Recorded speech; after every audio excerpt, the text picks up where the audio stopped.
Salutations, everybody. It is Matty here today with episode 123 of the H.A.M Radio Podcast. And it is me, the LoneVaultWanderer. It's me, Karak with ACG. I just wanna say it. Say it once in this podcast. At the end. Get to the end. At the end. That'll be the Twitter. No, it won't be the Twitter handle. We get in trouble for that. Can you imagine? Blah, blah, blah, blah, blah. People be like, what the Karak is a dick. So, they probably already said it. As always, if you guys want to support the show, consider flicking a couple of bucks at the Patreon. Thank you guys so much for supporting that over this weekend. It's been fantastic seeing all of you come out. We wanted to do something new at the beginning of our show. Karak, this was your idea, so if you'd like to go ahead and just pimp it up. Sure. Yeah, I just wanted to, because I know that people come to my channel to see your stuff. When you come to my channel, we all sort of have done stuff for other people's channels, and I know I'm trying to get Lone on one of our podcasts, but we rarely ever talk about our channels, like discreetly about what exactly we're doing. Mm-hmm. And collab mode, which Lone will talk about in a second, is pretty awesome. And I wanted some people to get some eyes on it because it's hard when we're doing our stuff. We have our own rigmarole. We skip it. For me, it's just more reviews. And so on my channel, what am I doing? I'm doing more reviews. I'm doing a couple behind the scenes things for patrons. I'm doing a 1-day live stream all day, which is one of the goals. Yeah, so that'll be fun. And it's going to be random shit. Like, I've got Hellgate London. I've got Space Harrier. Mm-hmm. It's just going to be these completely random games and vlogs right in the middle of it, that kind of stuff. So that's it for me. But I just sort of wanted to get everybody to sort of outline a little bit about what they had on their channels coming out. Go for it, Lon. Well, I'll talk a bit about mine. First of all, I need to say this. We finally decided to bite the bullet. You guys can't see it, but Matty and Karak can see it. They can actually see my face right now, just to make for a better podcast and make sure we don't interrupt each other as much. So there you go. Hopefully that improves it. But so yeah, with my channel, my side of things, collab mode, obviously, as Karak mentioned, it's pretty much just a collaboration between a bunch of YouTubers. Everyone here is included, including a bunch of others like Gopher and Kato Genesis and Zero Period and things like that.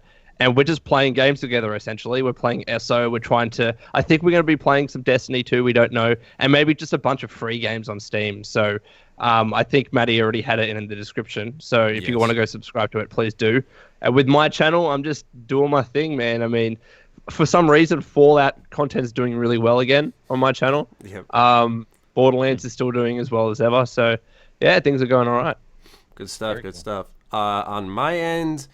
with Bethesda things doing really well again. I've been back on that train just because whenever there's something, like, people have asked me whenever they're like, where are Bethesda videos? And I just say, when there's something to talk about, I'm instantly there. Yeah. Finally, there's a lot to talk about. A lot of news we're going to be going over in this podcast related to Bethesda. But yeah, between the Creation Club, the Game of Thrones League, Fallout 4 on the Switch, lots of Bethesda stuff. So that's what I've been doing. That's what's going to be happening heading into next week. Just lots of Bethesda, and much like Lone, Borderlands. But I haven't talked about Borderlands in about a week and a half because Randy Pitchford hasn't tweeted anything, man. So just haven't had anything. You got to look at his direct tweets to other people. Yeah, that's what I do. That's what I always do. Before I do anything, I'm like, all right, let's just see what he's saying, and gotta see if he's hitting at anything, because he'll give those types of responses. But yeah, that's what's been on the platter for me.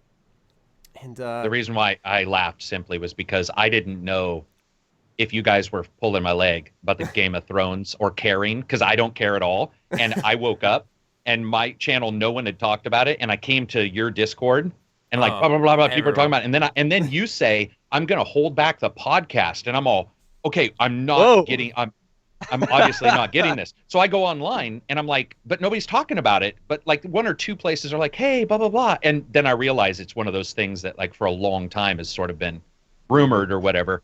And that leak came up. But it was, that's why I tweeted you guys. I wasn't being a dick, but I'm like, I can't tell who's fucking with me right now. Like, are you guys actually messing with us? Yeah, it's like, hey, Smurfs game. Let's cancel the podcast. There's a Smurfs game coming out. It's because the news mill was so fucking dry to the bone. And something actually happened that no one expected. And I was like, all right, we got to get on this. I can't just delay that news for like 3 days. And then the Mario and Rabbids review embargo lifted. I'm like, wait, fuck, I can't release this Monday. Okay, I got to do it Tuesday. So yeah, that's why a lot of people were asking where the podcast was.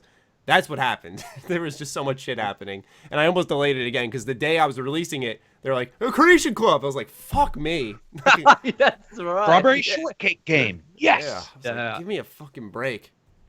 But we got lots and lots of stuff to dive into this week. Let's start off with just something really general before we go into all the Bethesda headlines. PSVR is receiving a price cut. It is now including a headset and the camera for $400. There's also a bundle with the game and I think the move handle thingies, and that's $450. So does this make VR any more appealing to us? Nope. They can see me shaking my head. No. Yeah, they can see you. Yeah, now you know. Oh yeah, we're gonna have to remember that if Lone's like giving us hand signs and shit, where no one's we can see it. Here's another problem. Like that's a small drop in price, number one. But I'm actually more excited about Windows announcing that they've decided that all the headsets are going to be Steam VR, which is huge. It's massive. Yeah. And then Tom's Hardware did a huge walkthrough where they played Steam games on one of them, and they were like, it is completely like the Vive, but it looks better and it costs a ton less. And you don't need you don't need lighthouses because it's inside out. Awesome. And I was just like, that Holy to shit. Me is strangely enough more newsworthy than a drop of the PSVR. Nothing against them, but to me that's a huge deal because Microsoft is closed kingdom. They're like, I mean, and I'm sure they had something to do with it, but they were like, we usually don't like that kind of stuff to happen. So I want VR to do well. I mean, this is competition, again, like competition not just in the form of offering a good product, but everyone's reducing their prices. So everyone else reduces their prices. I mean, it started with Oculus, then it went to Vive, and then it went to PSVR. That was a direct snowball effect. And in a year, I can guarantee you it's going to happen again, and then again, and then new editions are going to release, and then the original ones will go down even more. The only thing that worries me is that I wish there was a bit of... I don't know if there is or not, but with the software, I wish there was standardization with the software. I don't know whether like a VR operates like a PC monitor, because with PC monitors, you can buy, from different brands and all that kind of stuff. But with VR, I believe that you need to have the game that runs properly on the VR headset. It's not really like a monitor. So that's the only thing that worries me. And obviously you got exclusives on Oculus and exclusives on PSVR. And PSVR is a bit different anyways. But yeah, It doesn't incentivize me, but it's a good thing for the industry as a whole. Yeah, absolutely. For me, I'm personally waiting for like another price dip. I still think 400 is too much for something I'm in about. And we talked last week about VR games and how there really isn't enough. We kind of need to see more support across the board for it. So for me, whatever, 450. Well, Bethesda said they want to be a powerhouse in VR. They want to be the leading company or some shit. Yeah. Look at Capcom. After Resident Evil, they did an announcement, an actual huge announcement that all their current games that have any component that they're going to make sure work with VR. So, I mean, a lot of people want to do. I think they see it. The cool thing is that honestly, if these price cuts hadn't happened, I think in another 2 months or 3 months, we'd all be talking about VR, sort of not past tense, but much more past tense. You remember VR back in my day? Yeah, exactly. Back in my day. And that drop in price allows for two things. One, new consumers, but additionally allows for a premium wireless version. It allows for some improvements where Rift and HTC both need some improvements versus weight, for example, because they're fucking heavy as hell. I've got one. I'm telling you right now, after a couple, I mean, even doing like an hour, your neck is like, oh, good thing I pump weights, So. All right, well, PSVR, just some small news there. Let's dive into the first real important news, and that is Bethesda's Game of Thrones leak. So, a lot of development there. What originally happened was we had a target page, and it listed Bethesda Game of Thrones. Then we go back to 2011, and Bethesda was offered to make a Game of Thrones game. They prioritized Skyrim instead. So now we have this situation here where, maybe they return to this deal. We see an official retailer with it listed. It's under the, I think, books, movies, and TV section or video game section, something along those lines. So it fits, it works. And we're thinking, you can't really fake that, right? Turns out there might be some fakery going on. So first off, I don't know how people can fake pages from Target, but they can, because someone sent me a picture and they're like, look, and it's Rockstar's making a game, Rockstar Games Game of Thrones. And I'm like, okay, that alone speaks volumes. So there's that. On top of that, Target came out and said, this is a error listing. We've removed it. As compared to another piece of news we'll get to later with Fallout 4 on the Switch, where they just changed the release date, but they kept the listing up. So I don't think this is a case where Target knew something we don't, although I don't fully believe that they're going to come out and say, well, yeah, we knew about this and we're just going to take it down. They're obviously going to tell us, oh, we don't know about this and remove it until, if it is real, that, they're just not going to sell themselves out, basically. So that is basically the whole story on that. A lot of discussion popping up about if Bethesda would have been a good fit for Game of Thrones. Do you guys think that would have been a solid fit? Or do you think it would just be too Elder Scrolls-y? I don't know, man. I mean, can Bethesda really tell a good story? Like, I'm trying to be as genuine as I can here, because look at the stories with, like, as from what I understand with Skyrim and Fallout 3, like, the appeal with Game of Thrones is that they're these kind of epic quests, and they're actually good storytelling. I mean, it's entirely storytelling. It's a book and it's a TV series, right? Can Bethesda pull that off? Unless they're given enough guidance from the HBO team. Yeah, that's what I'd have to say. It'd have to be like a collaborative project, I think, if anything. Yeah. When I think Bethesda, I think they get world design right and they get exploration right, and that would work really well. But yeah, when I think Game of Thrones, like, the best part of the show is getting attached to these characters, and they might get killed off. That's the good thing about a lot of shows, but like Game of Thrones develops them so well and makes it so exciting that, yeah, Bethesda would have to tell some really good stories to be fit for that, which is where CD Projekt Red steps in for a lot of gamers. A lot of people are saying, fuck Bethesda. It should be CD Projekt Red doing this. We need Obsidian. Or Obsidian. And I think in this case, they're actually right. I really think that that would be a better fit. I think Bethesda could do a lot of justice for Game of Thrones, but I think it was smart that they turned it down initially and worked on Skyrim, especially because then they'd have an issue where Game of Thrones from Bethesda would just look like Skyrim without magic, right? At least that's the first image that comes to my head. You know who also turned down Game of Thrones game too? Obsidian. Yep. Obsidian said they turned it down as well. So it's like no one wants to do this game. And that actually makes me worry. I mean, whatever's being asked of these devs to do, it seems like no one wants to get on board. So it makes me wonder if there isn't ever a big Game of Thrones game, it might just turn out like shit. Yeah, I mean, is there any details on what they've asked, or I just know it's an RPG. That's all I know. They just want an RPG. Everyone's just like, I don't know if we should be doing this. Like, I think Obsidian was saying that they wanted to move on to a big open world RPG or something like that instead. So maybe it's not going to be that. I don't know. Was theirs recent? I never looked at that article. Actually, it's a really cool interview they did with Eurogamer. They toured through their offices. So you can actually see Obsidian's full offices, and then I think there's a written interview as well. So, yeah, should probably read that. But, yeah. Karak, what do you think? I mean, I'm all for companies doing something new, whatever. But at least all their history, I mean, there's nothing about what they've done that would ever speak to me thinking that they could pull it off. They're not talented in that way, and that's fine. You put a baker in a rowboat and you're fucking going to end up going down the river. Like you should know what your strengths are. You don't want to go out there and fucking and just destroy your company because you thought it would be fun to do this new unique thing. Taking risks is great, but Bethesda doesn't necessarily need to take risks. True. Bethesda has enough risk in their own games that they haven't fixed yet. For example, at some point, are gamers going to be tired of the Skyrim feel? Are they going to want more? So I would rather see them do Skyrim 2, well, whatever you want to call it. Oh, no, he said it.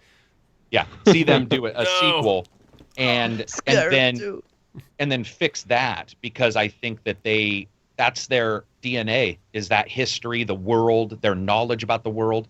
Additionally, Game of Thrones, I would assume that the reason why a lot of people are saying that they don't want to do Game of Thrones if they're a developer is because what you're really saying is, do you want to risk your company? Because look at it. Yeah. It's a heavy, story-based, heavy, super dark fantasy with barely any magic, just some dragons. It's going to be hard for anybody, Rockstar included, that would be really hard to pull off.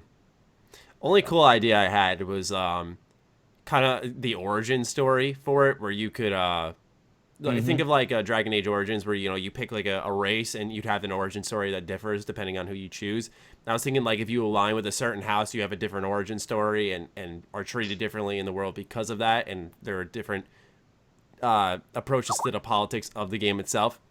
But that was my only thing I could think of that I was like, all right, that might be really cool. But in the sense of as a game itself, the storytelling has to be top notch, especially for Game of Thrones, which many would argue is the best TV show to ever air. Yeah, like people are going that far, and I personally wouldn't agree or disagree with it. But yeah, so you mean overall, you think it's the best show? I have not caught up fully yet. I'm only I haven't even watched Game of Thrones. Like, I don't. Oof. Yeah. I mean, it's just everyone who watches it feels like they're just like, damn. I mean, season 5 is definitely to me the weakest one, but even when it's at its weakest, it's still much better than. It's just the first season is so hard to get into. It's so slow paced. Yeah, really. Like, yeah. I thought it was good because I don't want to spoil it for you. It's just like someone dies and you're like, okay, I thought that was going to be an important person, but I think that's true. But I think it just took so long for that to happen.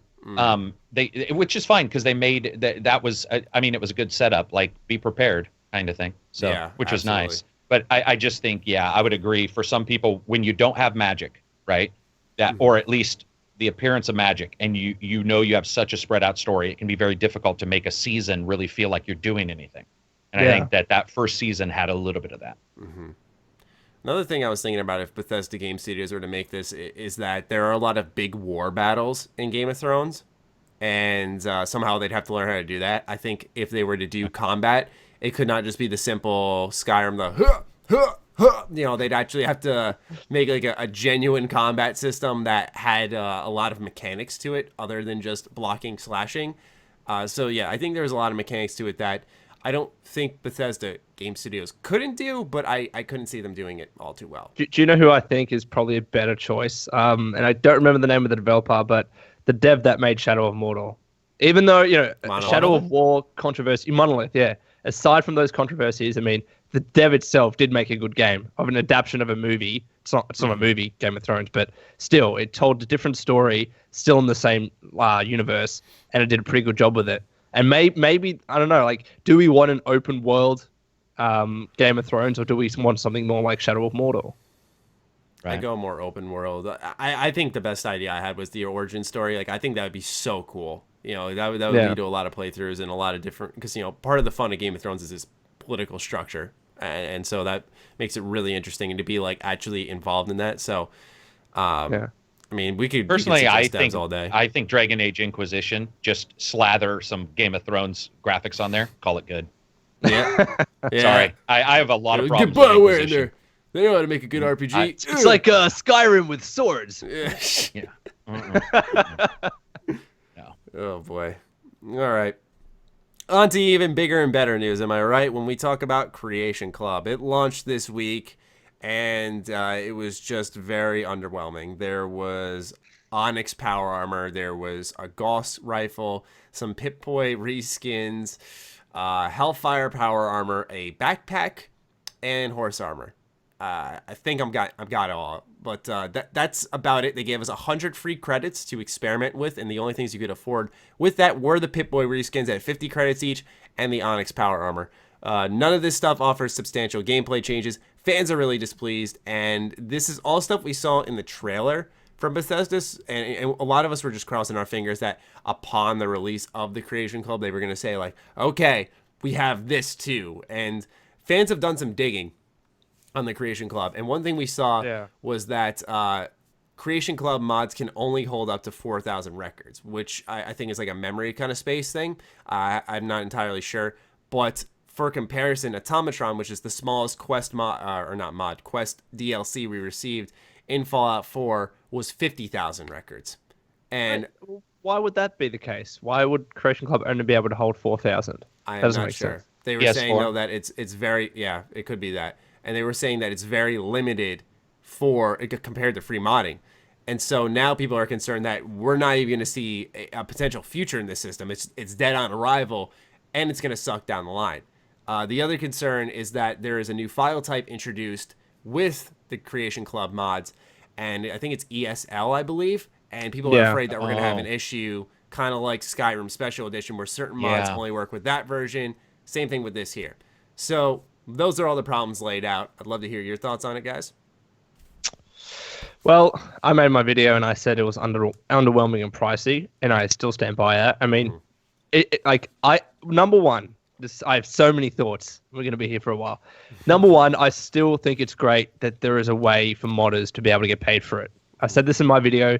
If I'm a YouTuber doing what I love as a hobby and getting paid for it, I'd be a hypocrite to say, but modders can't do the same. That would be stupid. I'd be such an asshole for saying that. But the system still needs to be fair to consumers. And when you look at the items that are there, practically they're very similar to what we've already had for free on Nexus and Steam Workshop and Bethesda.net for free for a very long time. At least on PC, it's been years, yeah? So what I'm asking is what is the advantage of buying mods through Creation Club over getting mods on Nexus? Because one, you've got the Bethesda QA, but the community does QA mods on Nexus. Good mods on Nexus won't run into compatibility issues or glitches or anything like that. In fact, oftentimes they're not. Mods are running better than Bethesda's actual content. The second one being that you can install these mods and play with achievements and trophies. But on PC, there's a mod to fix that. That only applies to consoles. Yeah. So there's that. So what else? Like, what else is the incentive for me to say I'm going to spend $4 on a single piece of on a single gun, as opposed to downloading something very similar on Nexus? And just record, a little Obsidian tie-in. For $3, you get the Gunrunners arsenal. Yeah, Gunrunners was $3.99, and it's I know that Gunrunners wasn't all like completely new models of guns. Sometimes they were just like amped up versions of guns that we already had, but it was still like 20 to 30 new guns plus a bunch of ammunition plus a bunch of weapons. So, what's the incentive of buying mods on? I say mods, buying stuff on Creation Club over downloading it for free on Nexus. That's what I don't get. And not just as whether it's fair to consumers, but as a business prospect, how do they expect people to buy through that system? That's why because people will buy shit. See, that's the thing. I don't think there's any positive to this. I don't think the company gives a fuck. Sorry if you guys I know you guys like Bethesda, but you see their problems. So I know there's people right now in comments just like, fucker. But the fact is that I think a lot of these companies, we're going to talk about another company doing some crazy shit. I think a lot of these companies are taking some gambles by just saying, let's see what the fuck we can get away with. Because the fact is, you can't transfer money between PC and PS4, but you can between Xbox One and PC. The credits, why the fuck use a credit system?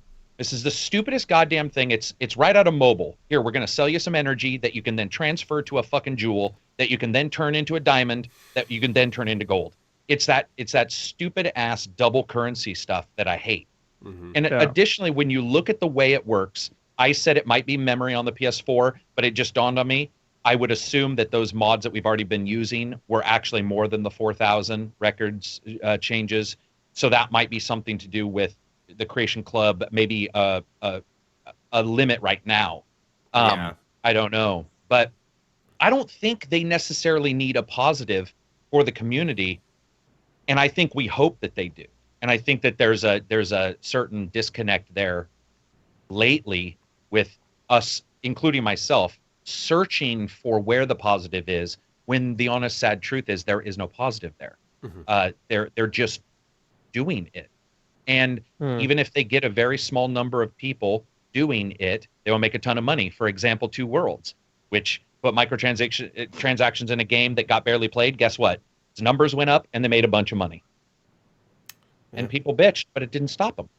So, yeah. All right. I don't know if you watched Juicehead's video on this, but he talked to some actual Creation Club modders that were as part of the system, and they were saying, that was saying that I actually might be able to do this as a part-time job now, because like we're getting paid for milestones, not for what's actually being sold. But here's the thing, awesome. Right?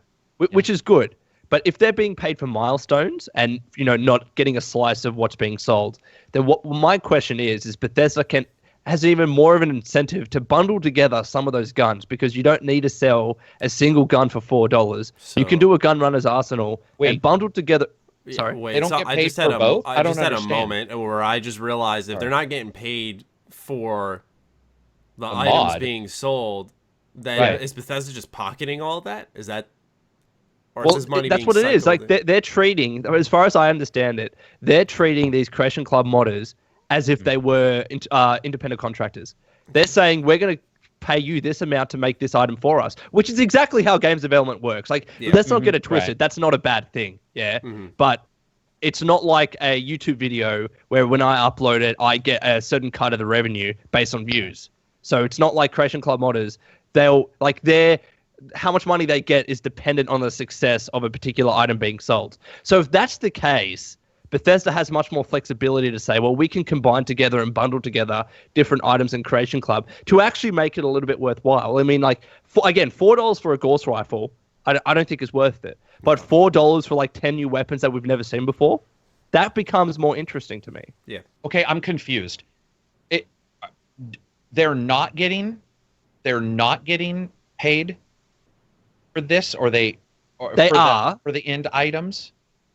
They're getting paid based on milestones of the progress of the Creation Club mods they're creating, yeah. And maybe they get a royalty bonus for X number of times their mod is downloaded or purchased. Maybe, I don't know that.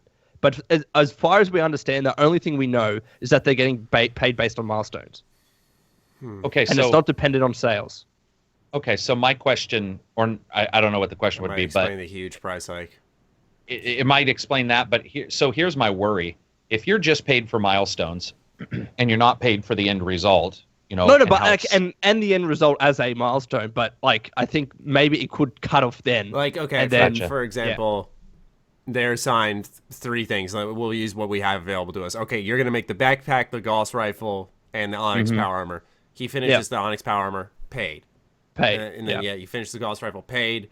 Then he finishes the backpack. Okay, here's the completion bonus, whatever. But again, if we're saying that they're not paid for, in some way, a stipend for those downloads, the reason why that bothers me a little bit, or the reason why it scares me a little bit, is because as a creator, if I was paid to just do things, it's one of the reasons why my patron doesn't say pay me per video. Because I'd do a fucking video every hour.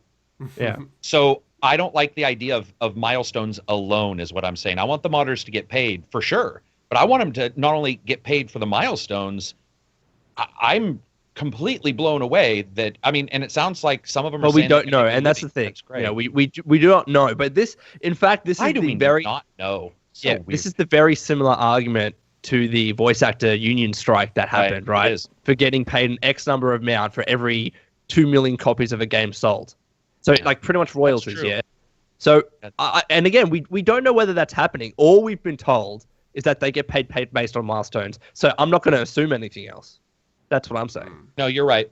And you're right. All I care about is that they get money that's commensurate with what they're doing. And there's a few upsides and downsides to that. I mean, on one side, it doesn't matter whether their individual mod doesn't sell well. That they're still getting paid, which I think at the minimum that should be happening. But again, the argument that I was making is that because they're getting paid based on milestones and their revenue is not dependent upon how many times their item is sold and how much money it attracts to Bethesda, Bethesda has more flexibility to combine together stuff and reduce prices. Yeah. Because let's say if their money was slightly dependent upon how much revenue the actual mod itself generated for Bethesda. What if Bethesda's like, all right, this isn't selling well, we're going to reduce it from $4 to $2, and that actually halves the revenue that the mod creator is making from this? Right. That's a problem, right? So there is no clear answer to this, is there? My biggest concern... No, but why do we not know, guys? Why do we not know? Isn't that the weird thing lately? It's like we're all fucking NDA, mysterious. My biggest question is, are they intentionally not seeing all the free equivalents? I mean, everything they offered, there is a free equivalent. Right. That is my thing. It's like, okay, they want to make money off of this, but I can find Hellfire Power Armor. I put it in the video. I put up like 3 different free equivalents to what was offered in the Creation Club. Yeah. Is Bethesda except for taking... Praise Morgan Suit, whatever. Yeah, that one was cool. But my thought is, are they taking the approach that we were talking about? Actually, we guessed about it last week. It ended up being true, where they looked at Brink, they said, why not? Do you think they looked at the Creation Club and just went, why the fuck not? Someone's going to buy it. Like Karak said, do you think they're trying to push it and just say, like, all right, let's see how far we can go? No, I think this is more considered. I think this is the part of a bigger picture where I'm not saying, like, people that think that Bethesda's going to try and eventually undermine free mods, I mean, that is suicide, absolute suicide for them. No one would trust them ever again. But what I think they're trying to do is, in the future, they'd like to have a healthy system where people on console... I think this is mainly targeted towards console. Let's be clear about that. Sure. And they're putting it on PC because why the fuck not, right? We already have this entire system on... No, but seriously, I think that's that. But on console side, because they don't have the full availability of mods and because they're constrained with memory limits and, all that kind of stuff, they're saying we need a way to be able to sell this kind of content and make some money. I think it's a bigger plan. Whether it's good or not, I don't like the system as it is now. Do you know why it bothers me when we talk about if it is a bigger plan? It's sort of like getting a painting and then just painting the corner, covering it up, and selling it to somebody without telling them what it is and not telling them when it'll be done. And so there's no plan. Because I was a nerdy fat kid. So the thing is it's difficult to know what they're trying to do. And there's got to be a PR person right now in Bethesda who is literally behind closed doors headbutting shit in anger that company can't get their fucking ducks in a row. I bet Pete is probably one of those people who's just like, what? He's having such a hard time defending this. I saw a really... it's got to be horrible. Is that Austin Horgan, he used to do Shoddycast videos. Game Theory. Oh, okay. He made a really good point. He's like, I kind of can't blame Pete Hines because Austin doesn't like Creation Club and stuff. He's like, I kind of can't blame Pete Hines because it's not his fault that he has to communicate really shitty ideas. Right. There's only so far. Although Pete Hines has a say in this. Let's be honest here. Yeah, he's VP at I think marketing too, or something like that. Yeah, but he has a lot of sway in the company. I cannot doubt that he does it. So. Yeah, but still, it's his job to communicate that, and it's like, God, this is he's got to think so many times, this is such a fucking bad idea. It's like someone used the perfect analogy. It's like you're peeing on someone and you're trying to convince them that you're only raining on them, or something like that. It's not actually a golden shower. That. Yeah, it just that's tastes the salty. analogy. Yeah. It's sad. They need what these companies need to start doing is giving just a little bit more data, and they haven't yet. It'd be nice to just know a couple of even the plans. Hey, here's our rollout idea. Here's what we want to roll out, and put some genuine plans out there. When you get AMD or Nvidia, right, and they do their announcements. If you ever watch any of those, they're very, even though they don't always hit them, they're very good about showing a slide and saying in 2018 we want to hit this. In 2000, right? You never see that. You never see that from one of our companies. They would, I don't even know if they would know what to do with any year dated after the one they're fucking living in. Would Pete just go, what the fuck does 2019 mean? They're all so ingrained in right now and flowery shit. And when this happens, oh yeah, you will freak. But he doesn't say in a good way, just that you'll freak. I would like to see some ideas of, speaking of that, this year, next year. It doesn't stop here. We saw what happened in Fallout 4. We have yet to see what happens in Skyrim, and whatever Bethesda does next, it's in there too. This is gonna keep popping up. Right. Oh, it's gonna keep popping up. I actually forgot. I was gonna mention this actually. A lot of those items as part of the Creation Club, and I think I gotta get a hat real quick. Those Pip-Boy reskins, I think they were actually made by Bethesda employees because remember, Creation Club is external people and Bethesda people as well. Sure. That are just doing stuff. So this is my thing. If this is truly this mini DLC, this is not my term. This is Pete Hines' phrase. If it's mini DLC, why isn't the DLC price commensurate or equivalent to DLC in the past? And when you have in the past Far Harbor, which was $25, which came with up to 20 new weapons, but then you have a single weapon being sold for $4 or a single piece of armor being sold for $5. There's a disconnect there. So if it is mini DLC, I would like to see the price be set at a level to what we've been paying already for DLC in the past. Automatron was DLC. Automatron was $10. So if you're saying Automatron was $10, how can you say a single gun is $4? Yeah, it doesn't make it. Yeah, it doesn't make any sense. Again, because there's a lack of information. They just need to, and we don't need to know everything a company's doing. That's ridiculous. No, of course not. I'm a big fan of telling people off when they say that. Plus, Bethesda's a private company. You mentioning Bethesda's private Automatron remind me. I don't know if this is what you were saying while I was gone for a second, but have we added up how much all this Creation Club content costs? No, that's not someone total, on Reddit no. has 1 second. Let me get it, but keep talking. No, you I mean was just so gonna if a say person that bought it all? I'm curious how much money it all costs in comparison to Far Harbor. what's offered on like Far Far Harbor Harbor or even Automatron. Automatron's about we did 4 hours long, plus all the stuff you can build. And how long's Far Harbor? Far Harbor is Far Harbor's pretty long, isn't it? 25 But hours. what I'm saying is, like, Far Harbor had the quest, the story content, hours of play, an entirely new area, new map, and new weapons. And role-playing. And, like, so all up, apparently, it costs 3,000 points to get everything on Creation Club. So that would be about, what is it, $30? Yeah? It's, all right, so the pricing scheme was 75 or 750 credits for $8. $8. So let's say on average, it's every 100 point is $1. Okay? So that would be $30, yeah? No, okay. $30 for that. Or Far Harbor. Harbor's 25. Like that, yeah. And Fallout 4 Season Pass originally until about we'll say June, was $30. Yeah. So fans who were, I wouldn't even say early investors, Bethesda gave an okay amount of time before they hiked it up. Fans who invested in the Season Pass at all got all that content for $30. And now we look at the Creation Club, $30 for that. And this makes me wonder, I mean, how are they going to handle the season, like a Season Pass going forward? Is that going to include all Creation Club content? Are they eventually going to move to a Netflix model where you pay $10 a month and you get everything under Creation Club? I will tell you this, and we'll never know, because like I said, these guys can never ever talk about the future unless it involves some flowery shit. But if we were talking two games down the line, so you got like Fallout 4, you got like Skyrim 2.5, whatever, and you have one other game, and they're all backed up by some kind of, I don't even want to say it. I was almost going to authorize the OK for a subscription for mods for all of them for like $9, but I just don't want another subscription, I guess. Mm-hmm. Like any way I think of it, it's another like monthly or, like I just don't like the idea of. Yeah, I mean, a viewer suggested to me that, like, he said, what if it was $2 a month? Would you be into that? I'd be like, that would soften the blow entirely. But month?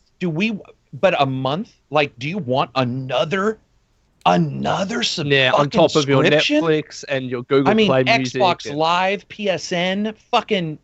Put it in PSN. Say PSN. You're paying or at least for PSN, offer the option. We'll give you, I mean, like, here's the thing, right? I think I'm not subscribed to a lot of stuff. I have PSN, Xbox, Netflix, Gym. Okay, that's 4 things. Right. So a fifth.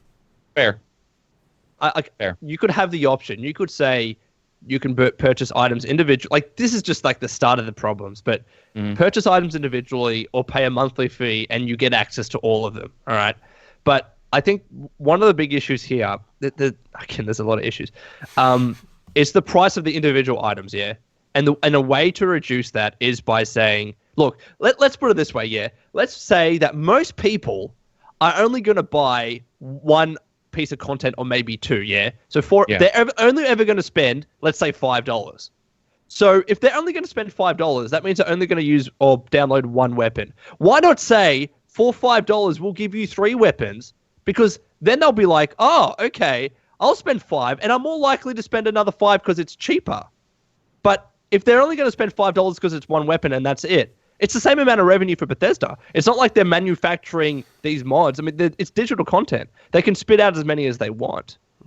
So that's why I'm saying, like, bundling, I think, is a good way to fix it. Also, as well, give people free stuff. Give people lunchboxes in Fallout Shelter. Give them old DLC for old Fallout games. Give them free trials of ESO or crowns in ESO. Like, make the purchase worthwhile, because right now there is no benefit to just going to Nexus and downloading for free. And another thing, I don't know why it's not even a convenience factor, because they're on Bethesda Net too.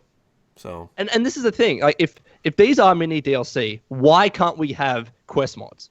That doesn't make sense to me. Practically. I have a question for you guys. When I open up Xbox or PS4, do I now have 2 different tabs for where I want to download my mods?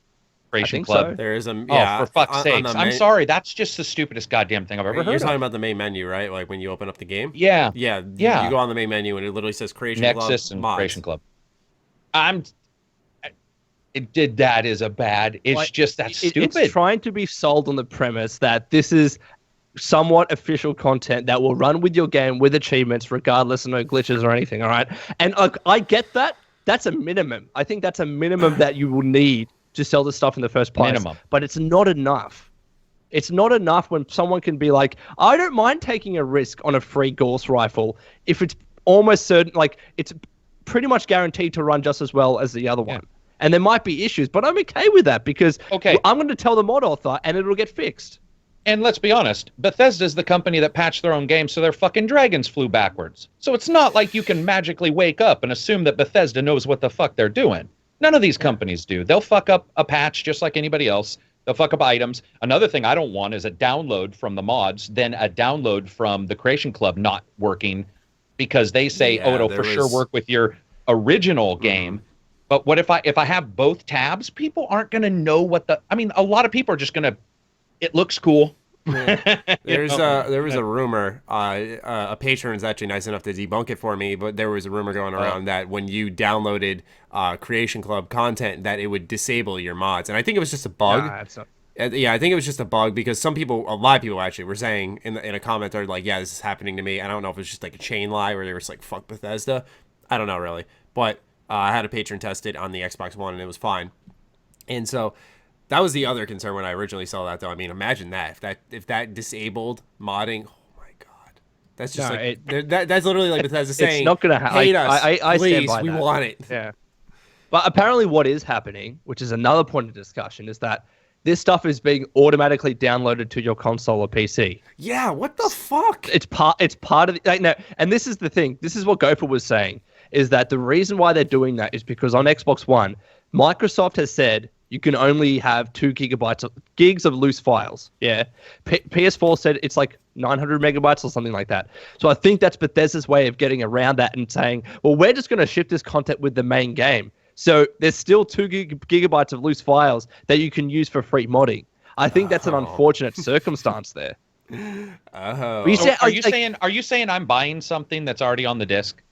That's literally like Street Fighter 4 with Mega Man. Because fuck on you. disc. That's not you, Lone, but fuck you. Like, I bought a Virtual Fighter suit one time, and when I hit download, it did the thing where it's like 7 KB, and I'm all, that's odd. Like, why is it so small? And then it dawned on me, I'm like, you bastards. But again, I like that's to get. I think, and I don't know if this is true, but I think that's to get around the loose file limit. So, like in a way, you could say that that's not impacting your free modding. Like you still have 2 gigabytes of free modding on Xbox, which is fine, but there's still a conundrum there. Like the only way that this is resolved is if the system is fixed on consoles by talking to Microsoft and Sony. But the problem is, I think, I'm not saying this is the entire reason, but a part of it is because Sony wanted this stuff to be QA'd by Bethesda in the first place. That's why a lot of stuff isn't being sold. A lot of free mods aren't on PS4. There's so many conflicting things here. I don't think there is a right Sony answer. Players are going to be the one buying in the most because they have nothing already. So they might see something like a Prey Morgan suit and just go, hey, it's pretty cool. It's pretty cool. Like $4. Like what's $4? Oh, I don't go out to lunch today. Whatever. That's the thing I'm afraid of. It is like, okay, we'll take BuzzFeed, for example, how many people have clicked on that saying, like, I hate to give them this click, hate to give them that ad revenue, but I just got to see what fucking stupid shit they're saying. And you click on it anyway. And then, you're going to tell me BuzzFeed? And then millions of people do that. And then all of a sudden, BuzzFeed's like, ching. And I think the same thing's going to happen with Creation Club. Whether it's experimental or curiosity or actual interest, so many people are going to be like, well, what's my one little purchase going to do? And then they all combine into this one big thing that has a effect that will move Bethesda to say, well, I guess they're enabling us. Let's see what else we can do. So, oh no, you bet. That's exactly it. They'll put it up there. It's available. If something's available, this is the reason why. And it's the reason why, for example, you hear a lot of people say, are some criminals, depending on what they do, really as much to blame as a gambler, let's say, because their brain works a particular way, something's there, and they're just like, okay, it's there, and they don't have that willpower to stop. Mm-hmm. I don't like that. I'm not saying we should safeguard everybody. The world doesn't need a fucking bib, but I think when it comes down to it, you do have to explain things. You do have to be clear on what you're trying to do, and even if you're just like, I just want to know what's happening, and I don't. Like it's hard to know. It's like Lone saying, well, these files might do this and might do that. Lone should not have to fucking ever say that. That's the thing that bothers me. It would be like a company saying, guess what? There might be brakes on your car. I mean, what the fuck? Like, what? Do I have to go check?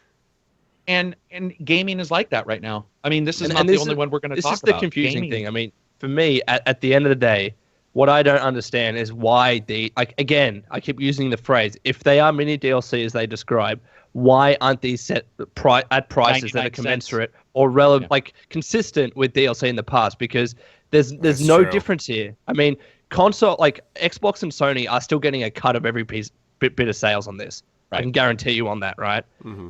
But they're getting a cut on DLC sales as well too. Like Sony and Xbox are getting however many % on each sale of Far Harbor through the consoles. And they're doing the exact same for Creation Club content. So why is there such a big disparity in prices? That's my question. Here's my brilliant suggestion. If Bethesda wanted to do more mini DLC, fucking build a 20-man team and make it yourself. And I'm not saying like they're lazy. I'm not going down that route because me and Karak have talked about it plenty where we just don't think devs just wake up and go, I'm going to be fucking lazy and just say fuck this. But I truly believe Bethesda's got the money, the ability to hire, and, here's the thing, is we're saying, like, okay, they'll use the modders to do this. Actually fucking hire these guys full-time. Bring them into the office. Make them a part of the actual team, and have them make DLC. If you want to keep your games alive and people coming back to them, no one has an issue with that. We all want to go back and maybe try out some more Fallout 4 content. Even Skyrim, I think that would be cool to see kind of like a resurrection with new DLC somewhere. Kind of like what Beyond Skyrim Bruma did. I thought that was a cool thing they did. And that's also on the Xbox One now, by the way, for those interested. But that's just my thing, is like, why not do it yourself? If you want mini official DLC, then make it feel that way. Instead of adding a Creation Club tab, put it under the downloadable content tab you also have on the main fucking menu. Yeah, and plus they are making some of the stuff themselves. Like, Bethesda is actually creating some of the stuff too. That's what Matty was saying, yeah. Yeah, you said that earlier, and I didn't know that. I mean, I guess I did, but they just haven't really... They haven't proven. I mean, none of it looks good enough for me to say that must be made by Bethesda. So to me, none of what's been released looks like it was made by Bethesda. But they're not. Well, the best anyway. I think we need, as part of the descriptions for each of this content, tell us who made it. But just be honest about it. Like, that was jarring to me. I mean, so there's no reason to hide that. Made by? No, it doesn't. So, like, say if it's been made internally by an employee that was just having a bit of fun. Right, or someone that's external, because also I actually want to see these creators get some credit for their work. It's like being in the credits for the game. Well, I was gonna say, I mean, it would be really cool. One modder's name that's come up a lot is Eleonora. Like, it would be awesome to see like a mod and say made by her. It's like, holy crap! Like, we've seen her go on this whole journey, and now look at her. She's in the game itself, and like her name's right there on the menu. Like, I don't know. I just think some credit like that would be due. But I guess at the end there are credits, but I'm saying like every weapon you pick up in Fallout 4 or Skyrim, it's not like they have the stats like deals 20 damage incendiary, also made by no. Yeah, but that's the suggestion that if this is part of Creation Club and it's a separate thing, then treat it as a separate thing. We don't say which person made which weapon in the game itself, but this isn't the game itself, is it? It's Creation Club. It's an identity issue too, more than anything. Yeah, that's a very good point. Like, there are so many teething issues here. And look, if this system were to go away tomorrow, I wouldn't think twice because I would never engage with it. Yeah. But if it's going to stay around, I'd rather see it improved. Mm-hmm. That's the thing, is it goes back to the whole thing with the record limit. I don't know if it's a repeatable process where they can do like 8,000, 12,000, but a lot of modders are saying that's not possible with it. So if it's horrible now and it doesn't have a future... And it's like, fuck, what's the point? And not what's the point. I know what the point is. They're just going to get a couple bucks out of it, raise their bottom line a little. It just sucks for consumers. So if you're listening to this, please don't support it. But this is, I should also highlight, and Lone said this earlier, it's nothing against the modders. It's nothing against the people who actually make this stuff. It's not like we think your stuff is bad. It's Bethesda putting, or ZeniMax. No, I personally believe you should go to Nexus, find that modder, if you find and know anybody, and fucking give them some money. No one donates though. That is the I know. one I heard of the that. Things here. Like, I'm not at all. Don't think I'm suggesting that people didn't donate, so Bethesda's doing this instead. Absolutely not. Yeah, but still, modders. Some of them actually want to be paid for this, and that's. I think that's fair. Absolutely, yeah. but people aren't donating. Yeah, and that's a problem. It so just blows me away because so I mean, I did. Yeah. So you might have a modder that's like, well, it's actually better for me to start not making mods for Nexus for free because I'm not getting paid for it. And now I'm going to start make mods for Creation Club that are going to be sold because I'm not getting money for the other one because no one's donating to me. Did OOO or Mardigan's Monster mod, did either one of those move into Skyrim from Oblivion? They were my favorite mods of all time, made by Mardigan. He was a modder. I think he did actually. You're talking like not sure. 300 new monsters. There were a huge level. So. I mean, they were legitimately the coolest mods. In fact, I would say I think that was in Fallout games. 3 or something along those lines. It was Fallout 3. It was Fallout 3 as well. I know it was there. I was just wondering if it got into Skyrim. The reason why I bring it up is because that was so jarring in Fallout 3, like walking around seeing some like shit. Like Wanamingos. Yeah, the Wanamingos. I'm like, what the fuck is this?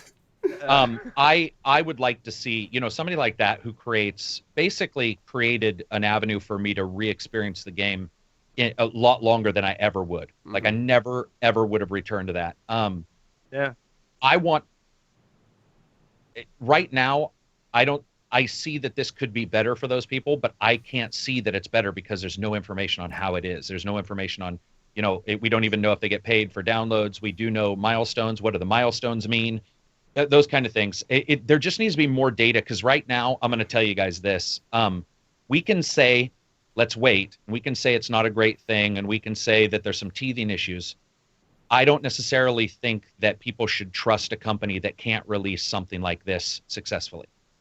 And the reason why I bring that up is if you look at it from a consumer standpoint, it doesn't bode well for whatever next they do because they didn't get this right. If they can't get shit right, then how many times do we go, oh, okay, every time I love Bethesda. I like their games, but I bought them and they're fucking buggy as hell at first. And now we have this where they didn't do this well. And after a while, you have to be like, if it's the girlfriend that continually treats you like shit, one day you just leave her at the fucking gas station. And you're like, bye. And this is the thing. And I don't want to do that because I like their shit. Mm-hmm. And this is exactly why we're having this conversation. This is exactly why I made my video and I tweeted out to Pete. I said, Pete, practically this stuff is very similar. And when you compare it to Far Harbor, etc., like what I said before, it's relatively pricey. If you're going to keep it around, I'd rather see it improved. But those improvements need to be made now. Like some people said, well, we should just wait until there's new content and see how that is. But that's just part of the problem. Another part of the problem is the system itself not being geared right. And that can be fixed today. Like Bethesda could turn around and say, we're going to start adding, descriptions as to who made these mods. Mm-hmm. We're going to say every time you purchase this package, we're going to give you free credits. Or like they can be doing stuff today very easily. Time played, quests completed, challenges. Exactly. All of that. Like every 10 hours you play, you get like 200 credits or something. How dope would it be if with this system they launched a challenge mode? All right, we'll keep it simple. You killed 500 enemies. You get, we'll say 50, not 50 credits, that's way too small. You get 250 credits. For playing the game, for starting up a new playthrough, for getting to certain points in the story, you get credits like a one-time challenge thing. And you can buy stuff from the Creation Club, where it rewards you for playing the game. It's not too much of a grind. I think that would be a well-working system. But where I really wanted to steer this direction to kind of wrap up this big story is we look at Bethesda now and what they were, I'd say, pre-Fallout 4. Now, no company goes out there and doesn't want to make money, but I think Bethesda was one of the few AAA companies that wouldn't go out there like an Activision, like an EA, and make it so blatantly obvious that, like, okay, we want money, and you're going to give it to us. And Bethesda turned into that. So I have to pose the question, and I don't know if this really applies to Karak, more so Lone and myself. Has the Bethesda that, we loved, just are they long gone now? But in the scheme of things, because we got to look at the Fallout 4 Season Pass, the review policy, Creation Club, but then they make pretty good games. And it's like... You got to remember, I like Bethesda. I mean, my favorite game of all time is Daggerfall. So I just want to make sure, just because I know Lone and I, we've been on this road for a while. And your channels are based on that. Yeah, it's just Go ahead, you. Lone. I didn't want to speak for you. No, it's fine. Has Bethesda changed? Yes, they have. A lot of the decisions have they made that I don't agree with? Of course. I mean, the review policy thing, this is a lot of stuff that it's happening more frequently as well, saying, okay, come on, Bethesda. I mean, I don't want to see you do this. And a lot of people are saying that, like, we want to actually like you because you're still making good games that we all love. But is it too late for them to turn around? I don't think it's too late for any company to turn around. I agree. They just need to have the management to make the right decisions. It's as simple as that. Like, I know that, but here's the problem though. It's the goodwill that you generate. It's very easy to lose and it's very hard to get back. That's the key here. Yeah, well, I mean, it's proof, positive, scientific proof that humans track loss better than they track gain. So if we do have a situation where something bad happens, people will remember that far longer than anything good. Daggerfall, Morrowind, fantastic titles, but I'll say that I don't even agree with Lone in the one element of like the review policy, for example. I personally feel like Bethesda has been rolling towards this horrible whatever that they are now, this fucking miasma of a monster. I've been thinking that they've been doing this for even, for longer than I think some other people have. Okay. It just feels to me like they are on their way towards be calling Beth Activision, Yeah, and I know you're gonna make a video. No, dude, here's the thing though. I completely agree. I love their games. I said it that like it's been since probably vanilla Elder Scrolls Online that I've sat there and gone like, damn, this is not good. Like Bethesda publishes really good games, and I make it no secret, I enjoyed Fallout 4 too. I mean, they make good games, and it's really conflicting because they have these strange, not even strange, but just dumb, blinding the consumer marketing decisions. Like the review policy, I looked it over again because I'm making a video about this exact topic, and I was looking at their review policy explanation again. I was like this is even more stupid a year later almost. Yep. The fact that their reasoning was, we want everyone to play the game at the same time. Give me a fucking break. I'm sorry. That is such a joke and a fucking half. I can't stand that. No one cares. But I can't name a single consumer, and I'm sure there's someone out there who wants to be on launch day blind and not know what reviewers, whether it's media, YouTubers, Twitch streamers, think of the game, so they can say, hey, this game's good, I'm gonna go buy it, or hey, this game's bad, I'm going to avoid it. Or it's like Hellblade, where it has a problem with getting past a certain point,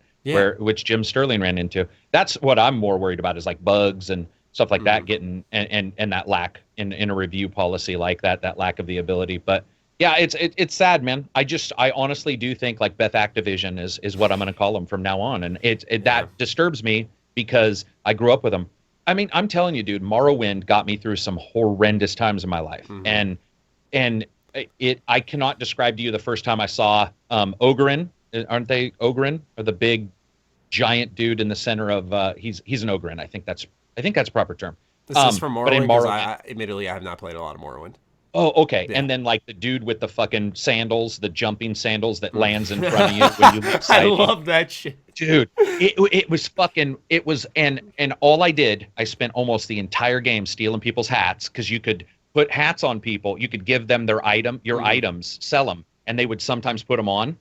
And then if you turned around, you could steal something from them. You had one chance. So I would steal their hat and then run out of town with like 50 people following me.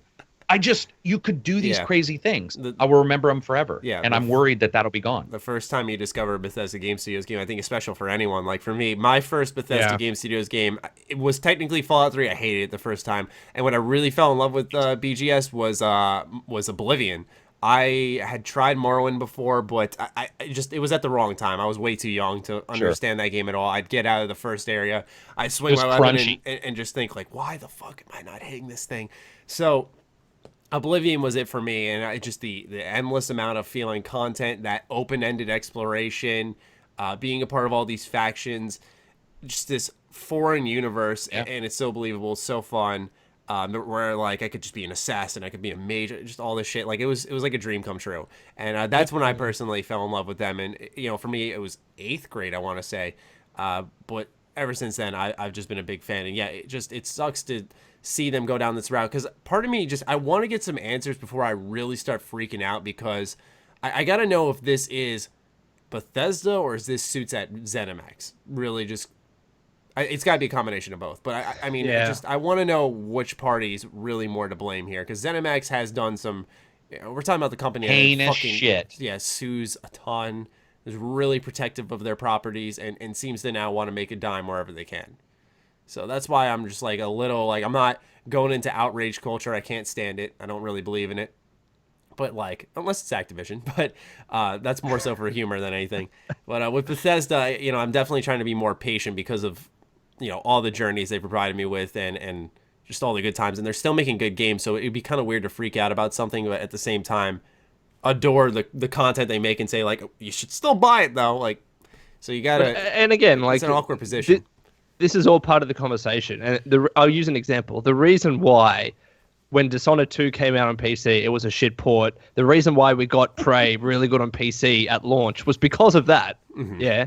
So, and because of everyone complaining about it. That's the only way things change. I'm not saying be a dick about it. I'm saying voice your grievances. Yeah. That's the only way things are going to change. Yeah, dude. I've been saying that to people. They're like, why aren't you like fucking yelling at them and shit? I'm like, dude, because they don't listen. There is a reason that a lot of us Bethesda YouTubers have earned their respect. It's because we come at them and just say, here's our problem. Here's what the community's saying. Yeah. Pros and cons, done. Not, what the fuck is this? No. I mean, it really doesn't get a message across. And I'm a hypocrite because I yell at Activision. I know. But I'm just saying. I'm not trying to get a fucking message to them. They're hopeless. Yeah. Bethesda, I think there's hope for. I think there's hope for any company. But oh, absolutely. You know, for some, it's just hard. Not Activision, sorry. Gonna have to stop you there, Lone. All right. That was about a 50-minute topic there on the Creation Club. Hope you guys enjoyed. Let's roll into just some more minor Bethesda news before we dive into some other exciting stuff. New Elder Scrolls Online Dungeons. It's called Horns of the Reach. It's in a free game patch, I believe. Bloodroot Forge, an ancient, long-forgotten forge that was recently rediscovered by the Reachmen and their Minotaur allies. This forge, rumored to have been created by Daedric Prince Hircine, can create weapons of unbelievable power. When exploring this dungeon, you will navigate through heavy vegetation and deep lava-filled corridors to reach the heart of the forge and put a stop to the Garrig Bullblood's plans. That's a really interesting name. There's also Falkreath Hold, a township under siege that will soon fall to the marauding hordes of Damihos, the Blood-Horned. You and your companions must break the siege, move into town and Jarl's Hall, and defeat the monstrous warlord himself. So cringy. Listening it's to fucking, video game it's all a Ronnie descriptions. James Dio fucking, you know, it's like, holy diver, go into the dungeon of Redmere. You're just like, what the, it's Sisters of the Mercy. king of Sakurai. And you Exactly. Wield the magic way. Yeah, my favorite thing is my favorite thing is always removing adjectives from video game descriptions. I've done it before. It's my favorite thing because it just removes all fucking sizzle and just shows how bare bones what they're doing is. I mean, I like the game more than you did originally, so and now it's even better. It's sort of like reminds me of Siege, one of those games that started out and had all kinds of fucking issues, and I like it for some reason. So I'm stoked that people get more content for that. I haven't got a chance to return, unfortunately. Yeah, I haven't played in a while. I made the mistake, and I say this in a good way. I've been playing Final Fantasy 14 with a friend, and oh goodness gracious, we are hooked. Wait, what? Yeah. 14 or 15? 14. 14's the online. Okay, thank you. This is the fucking problem. You guys are Final Fantasy fans who can't get this shit right. Too many numbers. I am and this one's 14, A Realm Reborn, because the original 14 failed and got closed down. You know, just a little history lesson there on just how I've liked 2. Out of all the Final Fantasies, I've liked 2. So. Well, this one, it's just addicting. It's a lot of fun, but it shined a lot of the positives of Elder Scrolls Online, where I've actually started to miss it a little bit because I moved away from it after ESO Morrowind. I really wasn't impressed with that DLC at all. I just found it very nostalgia bait, which is fine for that type of DLC, but it didn't have any creativity, any want to do something more on top of Morrowind. So I didn't like it all that much, and I just kind of stopped playing after that. But as I played more Final Fantasy, I realized how much more emphasis there is on voice acting. There's hardly any in Final Fantasy. Questing, I really like that in more ESO. They really put an emphasis on making quests feel different. It's not always a collectathon. They did a really good job with it, and you can see that now, especially when sitting down and playing a different MMO. I've played a decent amount, but it's been a while since I've played like a different current one outside of ESO. So I have to say I'm in that same boat. I'm happy they're getting more content. I'm happy they're still supporting it. And Lone, that would be good for collab mode, wouldn't it? You know what? It would. I played the speaking of games, kind of good for collab mode. I played Destiny 2, the beta, and it's like, honestly, it's a worse kind of Borderlands, but it's one of those games that I could only ever imagine playing with friends. Oh god, it would be so boring on my own. Mm-hmm. God bless the people who play it by themselves. I wish you the best. Holy hell. Yeah, I have zero interest in Destiny 2. Like, very rarely is there a big AAA release where I'm like, I could review this. Activision offered a review copy. I'm just like, I'm good. Thanks. Like, did they? Yeah. They didn't even offer. They told me, at least the contact told me, they were going to give me the review copy, but it would go live with everybody else. Oh, well, yeah, same, yeah. Oh, okay, gotcha. So I apologize. I should have. No, that's all right. Yeah, I'm copy. with you. I'm with you. Like, whatever. It's coming especially out. when it's these online games, they change so much that it's very hard to provide an accurate review that has legacy. I love doing re-reviews personally, but for games like those that can change drastically within like 2 months, it's almost like a waste of my time, especially with a series I don't know shit about and I don't care about. Yeah, and it was also weird. I mean, like, in a lot of their interviews, they're talking about how much they're focusing on PvE and there being content. Yet the beta of the PvE was literally an hour long. Mm-hmm. And it was just very. And we jumped to that from Final Fantasy. Short. Were we done with? Sorry, no, dude. It was a short story. I did not expect us to go on about how much we love ESO. Oh, okay. we got a lot of stories to get through here, so I mean, funny. It's kind of good that that one wrapped up quick, because next story is about GTA Online. We talked about PUBG, how much of a success it was, and how it's inevitable that we're going to see some game do it. Some games, we were saying maybe Ubisoft's going to copy it. Someone was going to do it. GTA is the first to do it. They're getting, it's called Smuggler's Run. Basically the same thing as PUBG. And what do we think? This is the first of many, folks. Oh, absolutely the first. What is it now? PUBG is the most played game on Steam ever. Yeah. Ever. That's fucking wild. Insane. It's beat everything, and Twitch. It's #1 now. It beat League of Legends. Oh, no way! That's massive. So it's the highest everywhere. Like, it's legitimately the highest. Wow. Here's the cool thing. It's fucking trash. Graphically, it's got tons of fucking bugs. And the fact is that humans are so easily, I mean, we're just like, it's fun, which is why that's what I love, is fun. Like, to me, I can still look at it and go, dude, I'm sorry. This game, it controls, its physics are fucked up. But the thing is all that matters is a game that's fun, and people stick with it. You can stream whatever you want, but after about a week, you'll see streamers come off of that. That usually happens. They'll be like, yeah, this is great because you're getting 10,000 from a company to say so. So once you're done sucking the cock, then you end up going away from the game. And so no one's going away from it because it's fun. And to me, I think this is a celebration finally of like that graphics are great and the sound is great and the physics are great and all those things that even I talk about are great. But fun factor's the juice, man. And there's a lot of people who are putting their money. At the end of the day, these are video games. And gameplay is the most important thing. Like, I'd like to ramble on about story and stuff, but these are video games. Such an internal conflict for me, because I'm like, I love a good story, but in all actual, because like some games I adore, like Zero Escape, Danganronpa. These are games that you have very minimal gameplay, and I love them because of their story. But then I completely agree that you look at PUBG, there's no AAA value here. Like it's just a fun game. Awesome. Exactly. But you know what I think it's like? We kind of got away from the whole GTA thing, but I think it's partly as well. Maybe people are kind of soured a little bit on AAA games nowadays because a lot of them are cut and paste, very similar. And this was just such a breath of fresh air. Breath of fresh air. There you go. Yeah. Breath of fresh air. There you go. Like can't speak.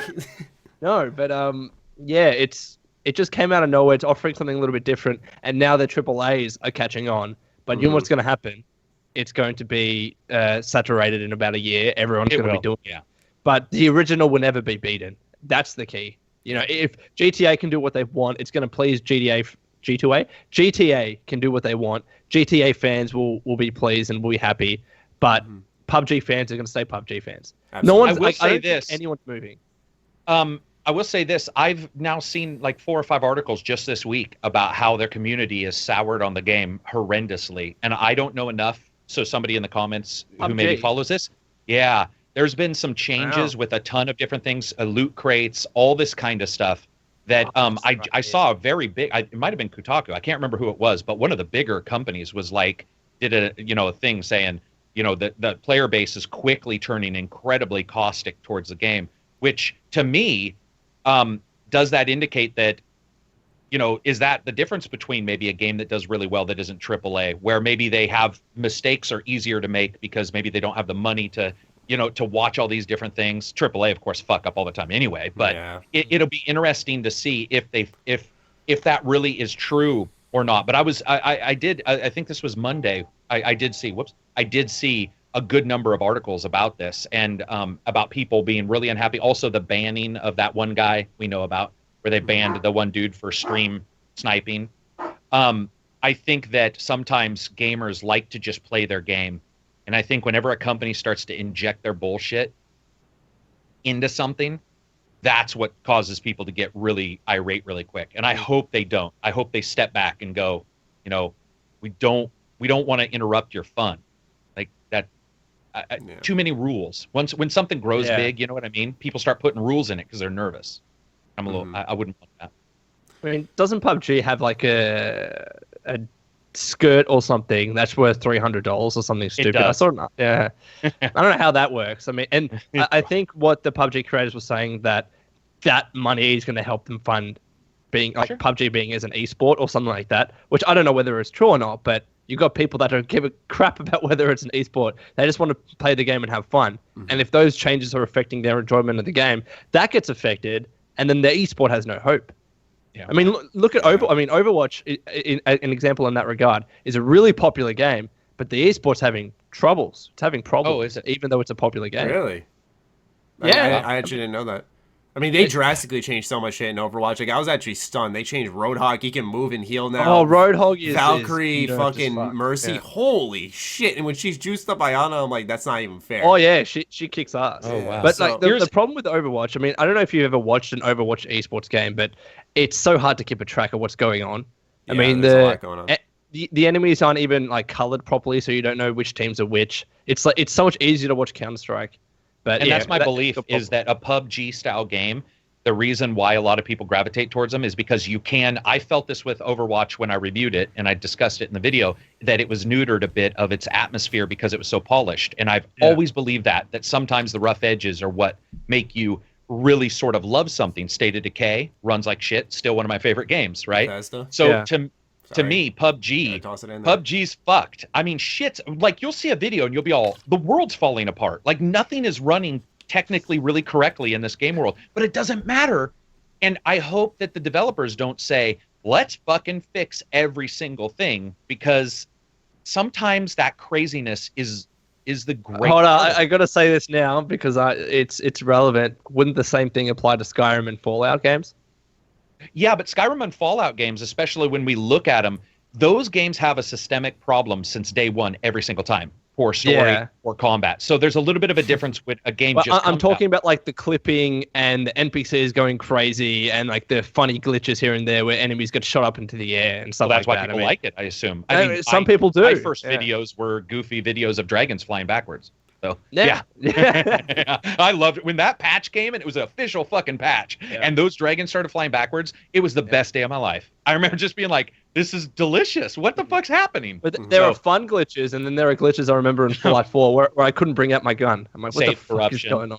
Yeah, see, I never had those horrible ones. Like, there were funny ones. It happened to me today. I was recording some gameplay, and I hit some dude with my Fallout 4. Sorry, I hit some dude with my security baton, and when I hit him, he just like had the most dramatic like that, and just went flying back. Like, I gave him like a Goku punch in the chest, and he just fucking crashed through 20 rocks. Awesome.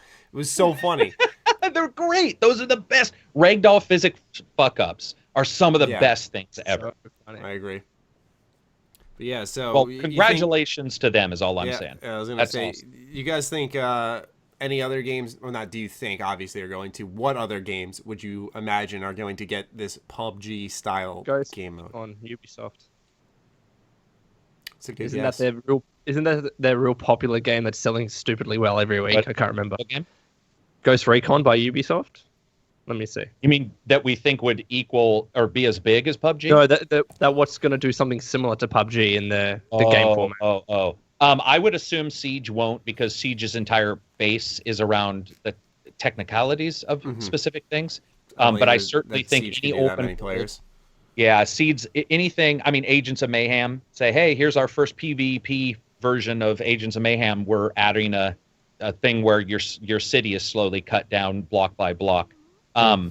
Those kind of games, I could certainly see it being done. I don't necessarily see it being done with everything, but yeah, though it's going to be added in we know that it's going to be in fucking every game, man. I mean, Ghost Recon Wildlands is the game, by the way. That's what I was thinking. Oh yes, that could. Okay, I'm sorry, not Siege. Yeah, I agree. That could. Yes, I could see that happen. Like, that game's selling, so it's in the top charts every single week on NPD. It's insane. Blandlands? Blandlands? No, absolutely. It's not. That's impossible. I'm not lying. In Australia, it's top 10 selling every single week. How in the fuck? Ghost Recon. It's insane. It's absolutely insane. I don't know what it is in the US, but that game is selling it to? Stupidly well. No, it's like a GTA. It's like, look. Here it is. Yeah. Here it is. Yeah. I mean, who the fuck? That game. It's like saying, who the hell is buying this game? Like, surely everyone owns Minecraft by now, but it's still getting built. 17 versions and shit. Yeah. I'm blown away. I was not aware. I haven't heard a single person that I know of or YouTuber who is even played it in the last 2 months. Yeah, so it's insane. Who they're selling to. They're buying their own games and just recycling them. It would just be the greatest guys, thing ever. we're important. Just buy our stock. Yeah. Oh boy. Next topic is about Vermintide 2. We have a announcement of Vermintide 2, and the official full reveal is coming in October. So we just know it's coming right now. Right. When do you think this game's launching? I'm having Victor. He's a Fat Shark developer. He's coming on next week for a podcast with some other developers. So I'll ask. I would assume next year in October. Okay. Something like that. They seemed pretty excited about it. All I know is I know a lot of people had problems with Vermintide, but I fucking adore it as a, hey, let's all jump in and just play a random game together.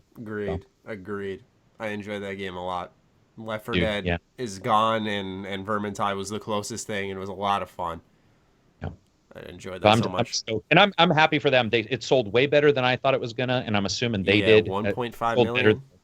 Yeah, and they told me in my interview with them that they knew prior to launch that it was doing really well pre-sales wise, but they said it took about a month later before they were like, oh wow, this is sort of become something we weren't expecting, which is good for a small company because they did Escape from Dead Island, which, if everybody wants to know, one of the shittiest games ever made. Yeah. I reviewed that and then had them on. It was awesome, and we're friends, and out of YouTube, and I was like, hey guys, sorry about my review, and they're like, what do you mean? And I'm like, you don't know. I want to look at it and then call me if we're still friends. Before we talk in this big interview, no, I was actually nervous about it, and then they emailed and they're like, no, it's that game was shit.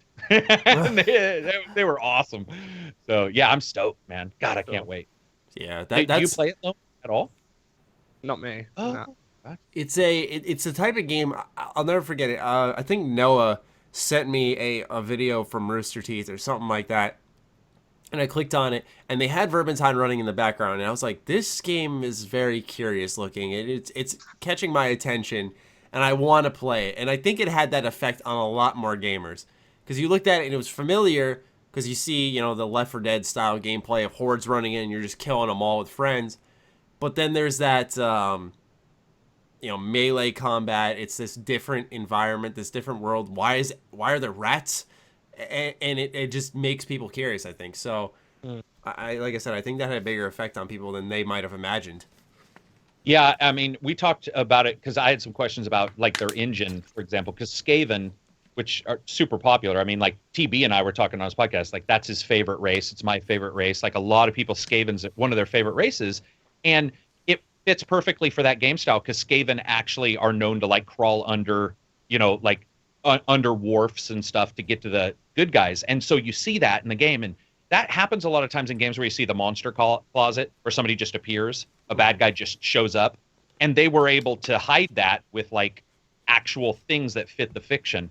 And I think that they nailed it. You know, there's few games that just sort of nail the fiction where the gameplay and form and function all sort of match up. And you're like, okay, this makes sense in what I read as well. Yeah, I mean, I can't wait. I don't know how well it ran on consoles though. I played it on PS4 as well. It was fine. Oh, okay. Yeah, great. Very fun. Yeah, relatively bug-free, fun game. What changes do you think they're going to make? Collab mode, dude. Honestly, yeah. Vermintide collab mode would be fucking hilarious, especially with the ragdoll. Yeah. About like $8 or something. I would assume it's. But the ragdoll and the crazy shit that happens, you might want to check it out. Do you know what we're probably going to be doing it? Because there's like 10 people, and every time we want to play a game, I don't have that. I don't have money to download it. Let's just play free games. We can find some fun free games. Dirty Bomb, baby. DCU. That's a great Dirty Bomb is so much fun. Make a list of that. Yeah. Secret World, DCU, Neverwinter. People are going to hate me for that because it's not the greatest game in the world, but I have like 1,000 hours. Lord of the Rings Online. Okay, no. No, I'm kidding. I just know that's in there somewhere. I've never even looked at it. Is it bad? No idea. It's not. No, it's just not good. It's mediocre. It doesn't do a lot with its source material. Okay. Sounds Imagine saying that to a small child. You're not bad, but you're just not good. Yeah, exactly. It's not. I don't hate you, but I also don't love you. That's what my dad said to me all the time. Yeah, I don't really hate you, but I don't love you either. I just hit you because you're there. Just joking. Just joking. My dad didn't hit me. He was awesome.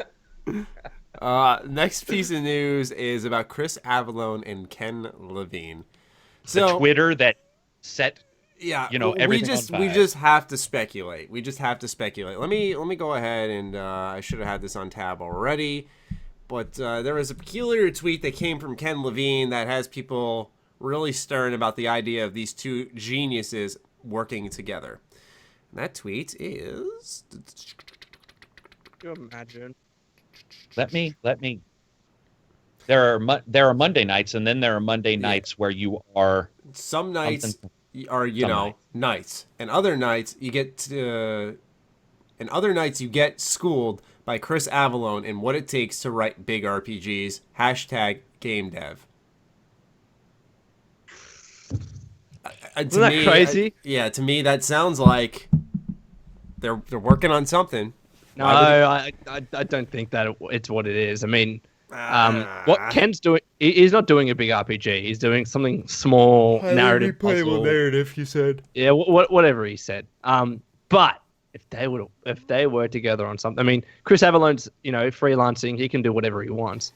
Like, and Chris Avellone said to me when I interviewed him, he's got like 5 stuff working on in the background that he really wish he could talk about, but he can't. Yeah, it could be one of those things. Sorry. But the idea of the guy who provides mind blows and the other guy who provide mind blows working together, I think every gamer's brain would just be splattered across the fucking screen at the start menu. That just happened. Beautiful. Let me be the voice of negativity. Oof. So here's why, and tell me if I'm wrong. I think Chris is amazing in his sphere, and I think Ken is amazing in his, but I don't see a lot of overlap in how they work or what they present. I see that Chris, this is my personal belief, is that Chris is much better at large numbers of NPCs and people interacting in a world base, where Ken is far better at presenting a almost an inclusive worldview from a particular character. Now, if you say, okay, then Ken's going to write the worldview and Chris is going to flesh it out, maybe, but also Ken's work style and Chris's are they going to clash creatively? Oh my God! If you want to talk about two people who work completely differently, I would love it though. But I get like it's hard for me to. It would depend on what type of game. Like, do you have a BioShock Infinite where you just have more interesting NPCs, but then at some point you lose sight of the insular focus that the story is about anyway. So I would love to see it though. I mean, I'm just saying this thing. I mean, I'd like to see like this be a game that Ken Levine is working on, because Chris Avellone, usually what he does, it's what he did with Prey. He'll come into a project and they're like, write about this character. You do this character or this quest or whatever it is. Yeah, exactly. So Ken's like, I have 5 really important characters that are, crucial to the story. You're going to be the one, directing them and writing their backstory and all that kind of stuff. And I'll be like, yeah, I'm fucking cool with that, because characters make up a story. Mm-hmm. And I don't know how much experience Chris Avellone has in, him making a game, him being the front runner as opposed to Ken being the front runner. Because as far as I remember, Chris Avellone has been a cog in the wheel, for like an important cog in the wheel. But I don't know when he's ever actually led a game like Ken has. Yeah, Chris has never led a game. No. Wasn't he? Or I'm thinking of the other one at Obsidian now. Never mind. I don't even know if Chris has had an executive producer role. I would have to look, but I would agree. He's the guy who sort of makes everything fleshed out and work together.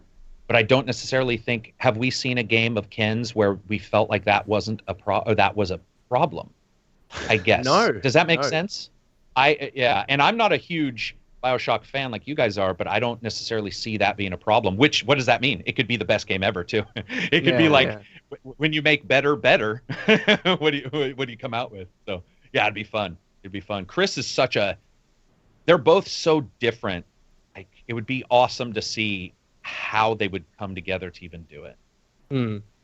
He was project director and lead creative designer on Dead Money, Old World Blues, and Lonesome Road in New Vegas. But that's DLC, right? I mean, that's I'm just saying. So this is what I mean. Like so designer you've got that Project Eternity, which released as Pillars of Eternity. Yeah. So you got Pillars. You got him on Kingmaker. You had him come in at Prey. He's gonna be in fucking Divinity: Original Sin 2 as well. What the fuck? Yeah. Oh but my God. he does a lot of stuff, and it's because he does, like, I'm not saying it's small stuff, but I don't think he's ever involved in the big picture thing. Like, he writes a character, a quest, DLC content, stuff like that. But I don't think he's ever done, the project. He's never been the project lead for a game, I don't think, like Ken has. So that's what I'd like to see. I think part of it's because, like you said, he doesn't play a small role, but I think he's accepting of his role. I think he comes in and he does it well. Do this. That's the thing. Okay, I'll do that, and he does it well, and they're like, all right, cool. So that's why. And then his influence affects other areas of the game. Everyone wants to write a better story because Chris is there. Right. Yeah. Man, imagine that. Imagine being like that. You're that good. Fuck yeah. Fuck. So let's hope that's true, man. That easy to get along with. Yes. People don't realize that a team matters, man. You see, like, John Carmack up there, but there's a bunch of people behind him. And we saw the reverse of that with John Romero trying to get Daikatana made, where, you are there, you're the face, but behind it, Pete Hines even said, you're like, sometimes he's got to just say bad news. Groups matter, how you get along, and Chris is widely considered to be such and just insanely good at dissecting what someone needs for their game. So Prey, story, I can't wait to see Prey. When I did the interview with Chris, what happened? We got 30 minutes into it, and my OBS software crashed. And I'm like, oh no! And then Chris is like, no, that's cool, man. We'll start again. That's all right. Whenever you're ready. I'm like, you're a fucking legend. Well, yeah, he's just that's chill guy. Let's just highlight, at least for Lone and I, that's pretty uncommon. Most voice actors and anyone in the industry who've gone on here is like, I'm available from this time to this time, and I can't go longer. Yeah, no longer. That's it. And I'm like, fuck, all right, no problem. Like, we'll accommodate. That's what our podcast does. And to have someone come on like a Brian Delaney or a Chris Avellone who's just like, yeah, let's fucking chat, and that's it. Yeah. If it messes up, he's like, whatever, I cleared out my evening. Not a big deal. Yeah, that's huge. So yeah, easy to work with is important. Very, very important. All right, well, dream games aside, let's talk a little bit about Fallout 4 on the Nintendo Switch. It leaked on a Spanish retailer website, and now we might be able to play it on the go. And this is the Game of the Year edition, mind you. And what happened with this listing is that they adjusted it. They removed the release date, which was originally the same day as the Game of the Year edition, and now there's no release date, but the listing's still there. So they are well aware it's still there. There's just no release date. Does that add to the validity of it? Fuck, I cannot speak today. I think it does, but I'd love to hear your thoughts. Look, I think it's going to happen. I absolutely think it's going to happen. You got Skyrim coming to the Switch. The Switch is doing well. Bethesda is seemingly forming a really good relationship with Nintendo. I mean, aside from Bethesda, which was the other big third-party publisher that had launched, like that was part of Nintendo Switch initial big marketing campaign. I remember you had all Nintendo people, and then this one scene where Todd Howard was like, and Skyrim's coming to the Switch. I think he was the only third-party publisher that was there. So it just does not surprise me. I think it's great. Am I going to play? I'm going to play Skyrim first on the Switch. I'm really looking forward to that. But more games for the Switch, man. More the merrier. It's good. Yeah. What about you, Karak? Big Switch fan over there. Well, after Rabbids, right? Yeah. We'll talk about that. Yeah. I'm emailing or I'm messaging Lone a question. So when it comes to Switch and my desire to see Skyrim on it, you're gonna see my pants, by the way. You need to show us every piece of pajama pants you have. I just kicked my desktop trying to lift my leg. Oh. Dude, I just don't Super know Meat what's Boy. happening right now. This is the creepiest thing ever. Flash? It's like this is what it's like going insane. What is he fucking wearing? Is that the Flash or is that Superman? They're pop figures. Oh, they're pop figures. Justice League, baby. Batman. Justice League. I was gonna wear normal pants today, but then I literally thought of Karak, and I was just like, I gotta put on my fucking pajamas. Yep. But I would love to see. I would love to see Skyrim on the Switch because it is getting some more use from me with Rabbids, which is it's just such a good game. I'd like to see it, but it depends on what it looks like, guys. Like, I mean, I don't know if I'll really jump on it if it's low settings. Yeah. I mean, I know graphics aren't supposed to matter, but that game has a wonderment to it where the graphics sort of do matter to me a little bit. If that makes this is the problem. I mean, you talked about this in a video the other day, Matty, and I did it in a video too. It was Digital Foundry tested out Skyrim on the Switch. Yes. And it's never a good test just to look at the Switch tablet itself because it's so small, right? Mm-hmm. The true test is getting it up on the big screen, like Breath of the Wild, where when you get to Kokiri Forest, it drops to 15 frames per second on the TV. And that's what I'm worried about is with, if Fallout 4 was coming to the Switch, how well is that going to run on the TV? Because that's the better way to play Fallout. Like you can play it on the go, that's fine. And there are games that work better on the go. I think like Rabbids is one of those games that really works well on the go. But when you're talking about big open world RPGs, you can play it on the go, but playing on the TV is crucial. Mm-hmm. And after all, Switch is a home console first. That's what Nintendo tells us. So I this would game much needs rather to have run well. Fallout, wouldn't you?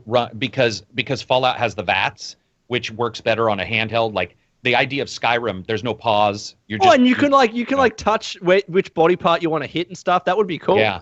Oh, that's dude, yeah. Point. So I like the idea. It's funny because I didn't know anything about Fallout possibly coming to Switch. But if that happened, fuck, I would actually be much more interested in that than Skyrim because like what you just said, I would probably play it for a little bit handheld and then would switch over to plugging it in and then you have those issues. Yeah, I sit on the fence of the optimization aspect. Fallout 4 is not that well optimized, especially with all its DLC and all the content in it. I think Skyrim's a bigger game quest-wise, but I know Fallout 4 has a lot more moving parts. And so I wonder how much sacrifice comes with it being put on the Switch.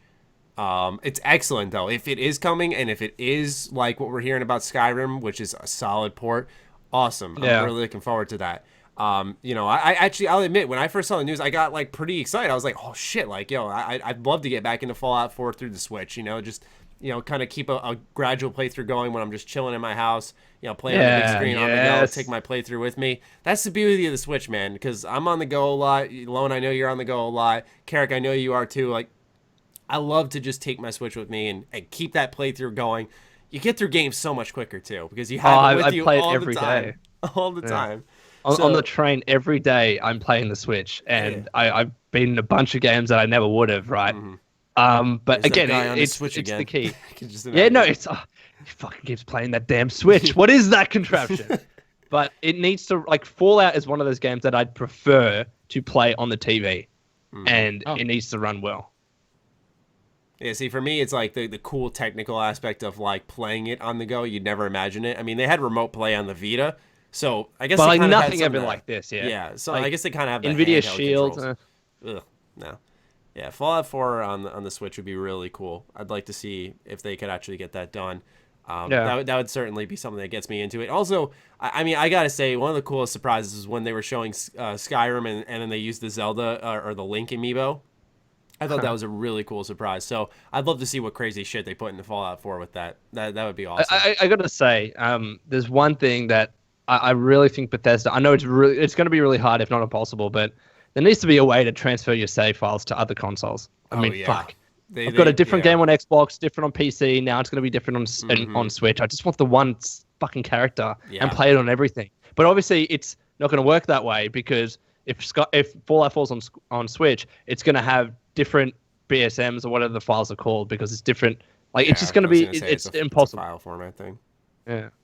Well, fingers crossed that they actually do that. That would be really helpful. I'd just be able to carry my PC guy everywhere. Anyway, Fallout 4 on the Switch wrapped up, and moving on to what is one of our final topics. Actually, before we get into that, do you want to do our review thing? You know, this week in reviews. Yeah, for sure. Karak, what have you been reviewing, brother? I just got done with Battlestar Deadlock this morning. Battlestar How is Galactica. that? Australian-made game. Dude, like, man, was I surprised at that game. I turned it on, and then all night went by, and I had not turned it off. And this morning, I was like, I'm just going to do my review right now instead of going to sleep. It really, really, really well done game. I'll tweet you the Twitter account for the developer. Maybe get him on your channel. Okay. Yeah, I mean, they legitimately. There's some issues like voice is certainly what I would consider dodgy at best. But when you come in and they got that pimp slapping the bleachers kind of music where it's like you know the tribal beat that they did in the TV shows, and it's all perfectly represented there, even though it's a different musician, and they have the ability to watch your battle both as you're taking the turns, but also at the end, like war footage. And whoever fucking did this has been watching every episode of Battlestar because the zoom ins it's like being there in your own back. Oh my God. And I was just like rewatching the same one over time, just like, this is the fucking coolest. Movement, Total Biscuit was talking about it on his channel. He's like, the movement works, and it does. Like, it's just, you click for where you want the Battlestar, your ship to go. And then the next click is how high or low it goes, because verticality matters. And then the next is your twist, and then you're done. And it just, everything you do has instant feedback. So if you say, I want to go all defensive, you can actually see your movement counter go farther and wider as you're sliding. Like, everything feeds back in real time. Mm-hmm. Fantastic game. Such a blast. And then I reviewed Life is Strange. the change in personality. I disappointed. Life is Strange. Fuck. Yeah, let me hear about that. I'm curious because, get this. My friend texted me. He's big on Life is Strange. He's like, yo, check out this review. It was your review, Karak. Oh. I'm like, oh, hey, I did a podcast with him, by the way. He's like, what? No fucking way. No way, man. Here's the thing. It's got really good reviews, and all I can say is the people I was with, like, we cannot figure out where the reviews are coming from. Like, if I ever felt, and I don't believe this, if I ever felt that there were fully paid for reviews, I would think it was these, because it looks worse, it performs worse. Really? The voice acting is worse because it's not the same people for a couple of characters. The interaction is actually less than. It could have been so great because you guys know it was my game of the year, one of my game of the year contenders when it came out. I really love the idea, but basically what happened was you had this nostalgia-based game and a main character that was nostalgia-based. Now she's bitch-based, and so literally her skill. So the original game, your skill was the ability to move back and forth in time. Mm-hmm. This game, your ability is to basically bitch tongue somebody. It's just they say, like, you want to mess with me, and no lie, your comeback is no, because you are a mess, and you're just like, who fucking wrote this? I mean, it's fan fiction or worse level. There's this one part where they play D&D at school, and it's perfect. And I was like, cool shit, they nailed it, and then it falls apart. Everybody else liked it. So there's like 3 or 4 reviewers that didn't. Like, I think DualShock, a couple others were like, no. But many people are saying they liked it as much as the original. I didn't. I was so disappointed. It was that moment when you get done playing that sequel or that game you've been hoping for, and you're like, what happened? Does your video have a lot of dislikes, Karak, because of that? 100, which is pretty. I guess that's a little higher for me, because usually I'm at like 2% or 0.02%. So I think that's like 1%, which would be considered a jump. Yeah. But I have a lot of AstroTurfers. Holy shit!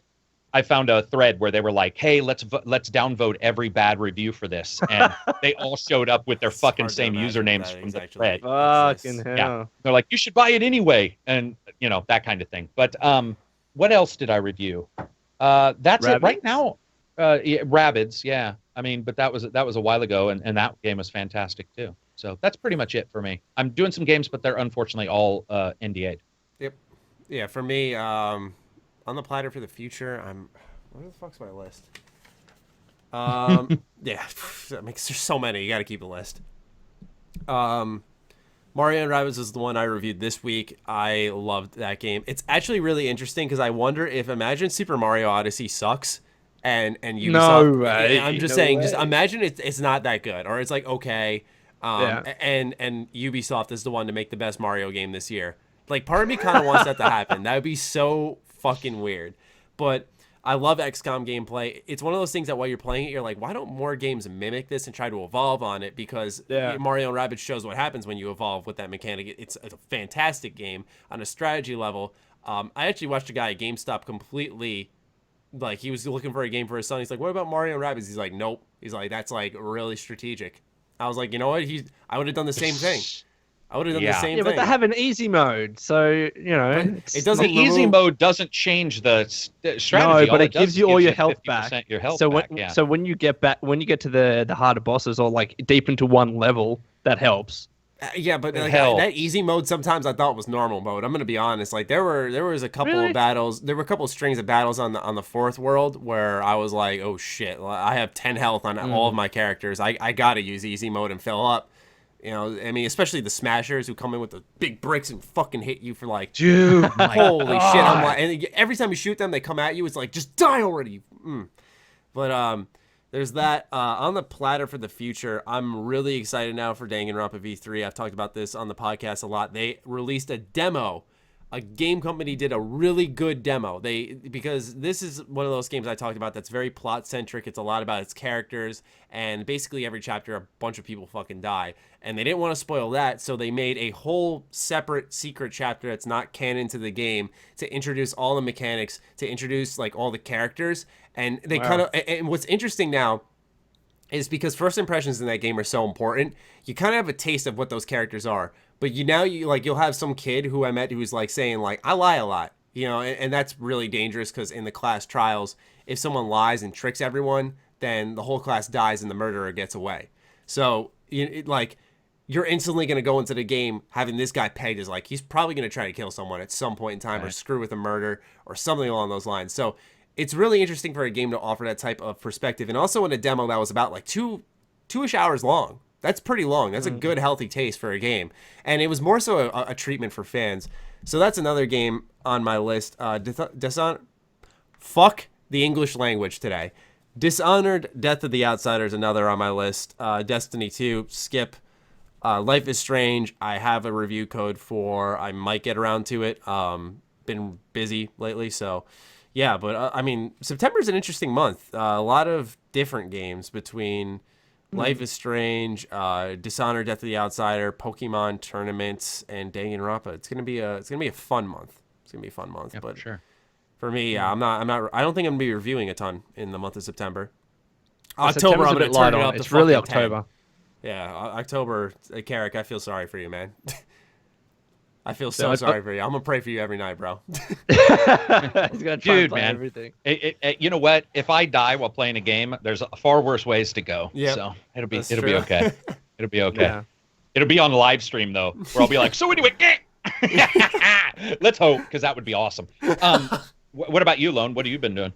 What have I been doing? I've been replaying Assassin's Creed 2 because I want to replay the Ezio trilogy before Origins. That's my goal.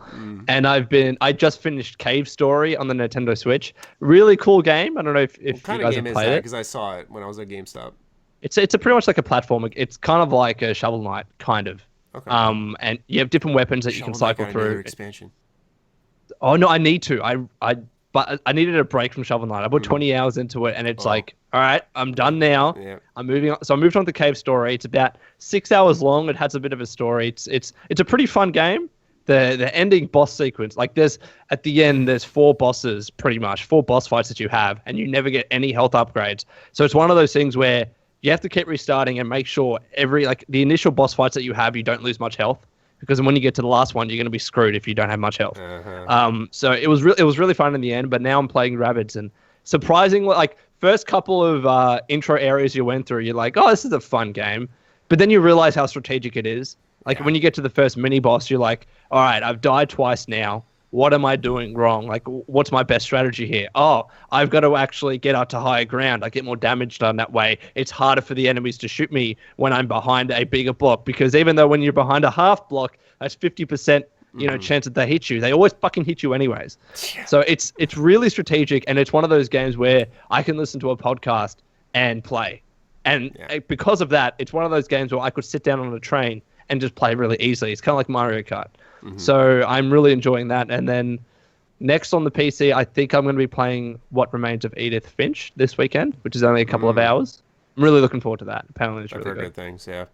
Yeah, so I'll let you know how it is. I'm the only guy who didn't like it. I don't know yet. I'm going to see if I like it. I have a feeling it's going to be like Soma for you and I, Karak. Like, I like Soma, you didn't. So it's probably going to be the same. Soma. What a great game. What a... You see, Karak's like, what a shit show.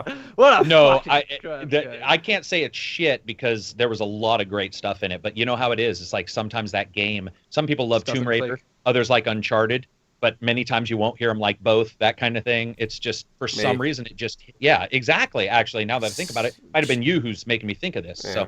So I'm glad somebody likes it or it's interesting. In going to play it. We were talking about just like people having different preferences with games, but usually everyone kind of agrees on the same thing. I was reading an Edge magazine top 100 games of all time list. One, it didn't have any Fallout games on there. BioShock was at 80 behind Titanfall 2 and Destiny 1. Like, just some weird choices. That's a really biased list. And I'm just like, what the fuck? Like, okay, I really like Titanfall 2, but was it like greatest game of all time? Oh, no, I don't think so. And certainly not Destiny 1. And there were some typical choices on there, but yeah. Yeah, that's amazing. Weird. When it comes to Rabbids, did you guys, I don't know if anybody did this. I'm not going to ruin a spoiler if anybody wonders, but I started to get a different strategy in that game that I've never had in any game prior. When you hit a block, money comes out sometimes, right? So do you know what I would do? I would kite one of the enemies and run around the game world destroying every block to gather the cash. Does anybody else do that? No, I never Am I the only one who is apparently, in some way ADD? Okay. No, honestly, I just go back and do the challenges, and I'd get the money that way. Yeah, I would just blow, because the blocks give you little coins, and I turned up Mario's ability. So when he blew up a block, or Mario or Luigi, when they blew up a block, they got a good number of coins. And I would get one really weak character and just run around and kite that one really weak character, not attack him, and then use the other characters to just shoot all the rocks. Yeah, some characters have really, I won't spoil it for Lone or anyone else who wants to play, but some characters have very explosive weaponry. So by the end of the game, you're just fucking detonating the battlefield. Right. And so I'm just I did not use that character very much. Right. Yeah, I love it. So that was the other thing, is I found that they made good use of, since your party kind of progresses at the same level the whole way through, that for certain battles it was smart to cycle out different characters, because you might need to heal a little bit more. You might need a more up close approach with someone with a boom shot. So there was a really cool moment when I was playing. It was, I guess, one of the mini bosses. It was the fire flower mini boss where they would chuck fire and it could damage 2 people at once. And I had Peach, which was at like 10 health. So I'm like, you know what? I'm going to sacrifice Peach here. I moved her to other enemies, other rabbits, and the Fire Flower attacked Peach, and it killed both of the other enemies at the same time. Awesome. It was so much fun. I was like, yes, it worked. And then I ended up killing the mini boss. It was fucking awesome. Yeah, there's a lot of chain reactions there. And, the worst is like when you have like a partner with a boom shot and you're about to line up this sick kill and it's got like this widespread effect, but like you're going to hit one of your teammates behind cover and just wipe out half his health. It's like, damn it.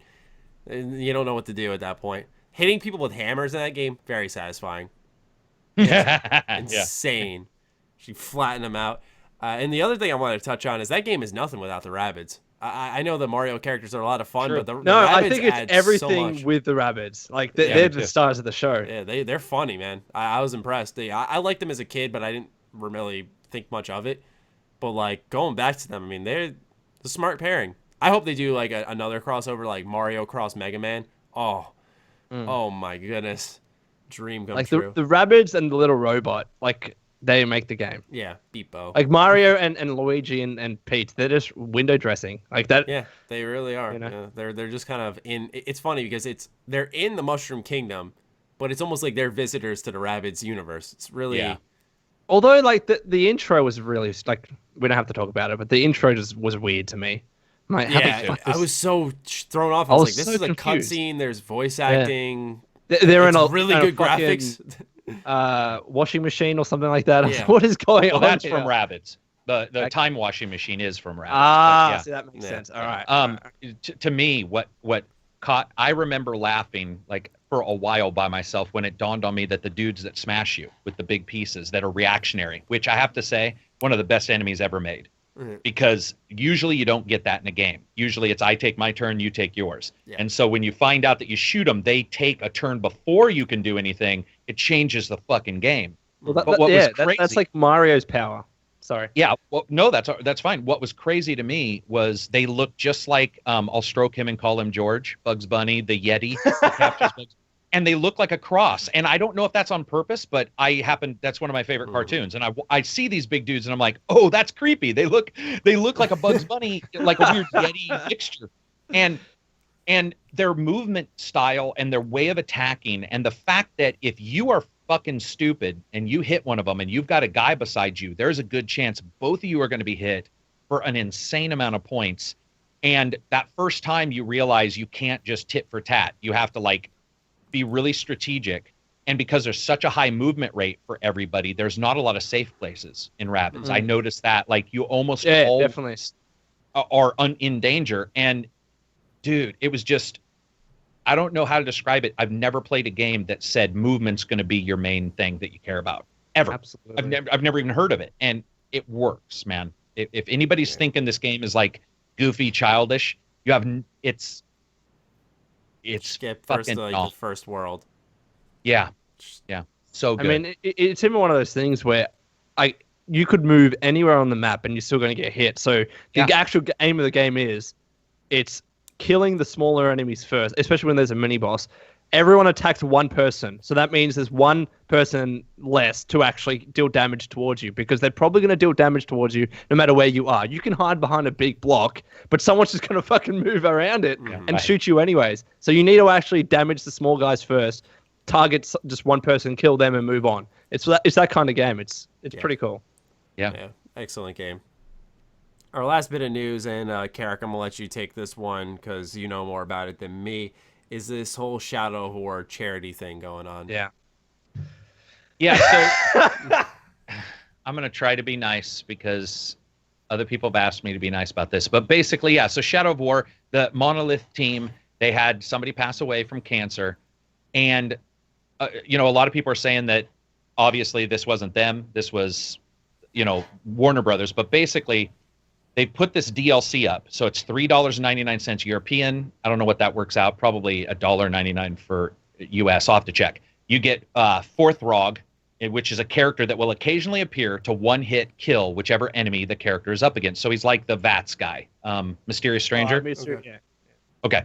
But here's, to me, and Total Biscuit's done it. Some people done videos. I probably won't do a video about it. But to me, what bothers me is They're like, okay, if you buy this, proceeds go to, but that's actually not correct. Not only do full proceeds not, but 6 states in the United States don't allow for this because it's basically getting something for a donation. So those don't count. And anything, apparently from what we're reading, outside the United States also doesn't get, it just goes straight to WB. And if you remove all that, I still don't give a shit. There's something creepy about making somebody pay for a cancer DLC. The person's got a GoFundMe, go there, just have it free, immortalize your friend in your game. And I don't think the developers chose this, by the way, in any way, shape, or form. I just don't. In fact, I would assume some of them are probably pretty pissed about it. But it just bothers me. The idea of buying, I don't know, everything about it, because they've just continually fucked up until now. And then one more thing, it's like cancer DLC, great. Like what fucking other horrible black-hearted thing can a company do that just shows that they don't understand? So they're trying to, just to clarify, are they basically trying to profit off this person's passing? Are they trying? No one will know. Will they? Yes. The content requires the Bane-based game, of course. It's $5 in the United States. I'm looking at it now. And then they don't anywhere until you look. They have this little thing that says, WB Games will donate to the Forgoff family $3.50 for every purchase. So it's not even actually your full purchase. Made from what? Sorry. Of $5 in the U.S. So whatever that, it did have a European thing there, but made from any of the 50 United States or D.C. But then it says, but actually, no, that's incorrect because 6 states won't actually allow that. It's also only activated. Oh, well, it's December 31st, 2019. So that's a while, that's okay. Your purchase is not tax deductible and so forth. So, and then from what we heard, and this is up in the air, is that European, I believe, or outside of Europe and maybe outside the United States, any of those DLCs, that money does not at all go to that family. I just don't like it. I don't like the idea of cancer DLC, man. It creeps me out. And it's sort of, it's just sort of disheartening that somebody did it. We've seen, at least I can speak on a Bethesda behalf just because that's the one place I've seen it that comes off to the top of my head, of them immortalizing fans in DLC. In Nuka World, there was a fan tribute to a person who had passed away. But he wasn't the DLC, right? He wasn't the DLC. No, that's what I'm saying. Yeah, I'm not justifying what Warner Bros. is doing. I'm saying you see not only how easy it is, but how you can add that in there and have it be one of the more touching parts of a DLC, a real nod towards something special. That definitely upsets me personally. I think it's one of those situations where money just complicates things. Yeah, and another example, it should just be in there, and they should just say, they gotta. It's hard to cut you off, Lone, but I just thought this is a good chance in a way for them to at least say hey, we're kind of human, despite all the stupid consumer decisions they made to say, not like this is coming in a patch, this is not DLC, someone passed away at our studio, we are immortalizing them through this. Please go check it out when you play the game. I mean, Gearbox did it with Borderlands 2. There was a secret side quest or something where they immortalized a fan as well. That was a really hardcore fan of Borderlands and never got the chance to play Borderlands 2. And they did that in one of the main hub areas. And I think it's one of those things where money complicates things, because when you have 6 states that don't allow you to do it, do you say, well, do we prevent those people in those 6 states from buying this? Or do we just exclude those 6 states and just profit the money ourselves? Where else would the money go? It can't go anywhere. Is what it sounds like. So to get around that, what I'm saying is just don't do the DLC thing. Just give it, just immortalize for free. That removes the complications. But then some people will say, but this money is going to the family, which is going to help them pay for medical costs, that they're probably still in debt for. And if that's the case, I mean, absolutely, then that helps. Doesn't Warner Brothers have I don't know if there's an insurance plan or something, but can't they just say, we're going to donate the family whatever they need? To me, it would have been great if they said the full price is donated to the family. There's something about, riding on somebody's heartstrings to get yourself $1.50 from every purchase. I don't know. Again, I know a lot of people are going to be like, this is fucking stupid. It should be fine. That's totally fine too. It's just for me, it's just sort of distasteful, and it's the weird thing because a lot of businesses will have things where every dollar for this purchase will go to blah. Yeah. Well, that's what I'm used to, by the way. So yeah, that's why it seems weird to me. But I'm just trying to draw comparisons, but it's just... yeah, I don't know. It's just an odd thing, and I don't want to end the podcast on bad notes. So it's sad. It's great the family's getting stuff. If you guys get a chance, they have the real fundraiser for the family. TB put it in his video, and it's on Twitter. So if you want to donate to that, where every cent does go to them, there is an actual real donation, whatever place, webpage for them. I mean, it could have maybe even just the way that they worded it. I mean, would it be more palatable if they said, for every download of this DLC, we will match the donation and give it directly to the family? Cool. Would that be better? I think so. But are there legal restrictions around that? I mean, because that's saying you buy this DLC and we give money to this person. I mean, is that legal? I know what this. Do kind of what I suggested. Just say we're immortalizing this person, and we're also donating $50,000 to the family. Whatever the equivalent. Do some financial analysis and say we'd probably get X amount for this DLC, and just give that directly to the family. Yep. But you know what people are going to say then? Then that's a tax write-off for Warner Brothers because it's a charitable donation.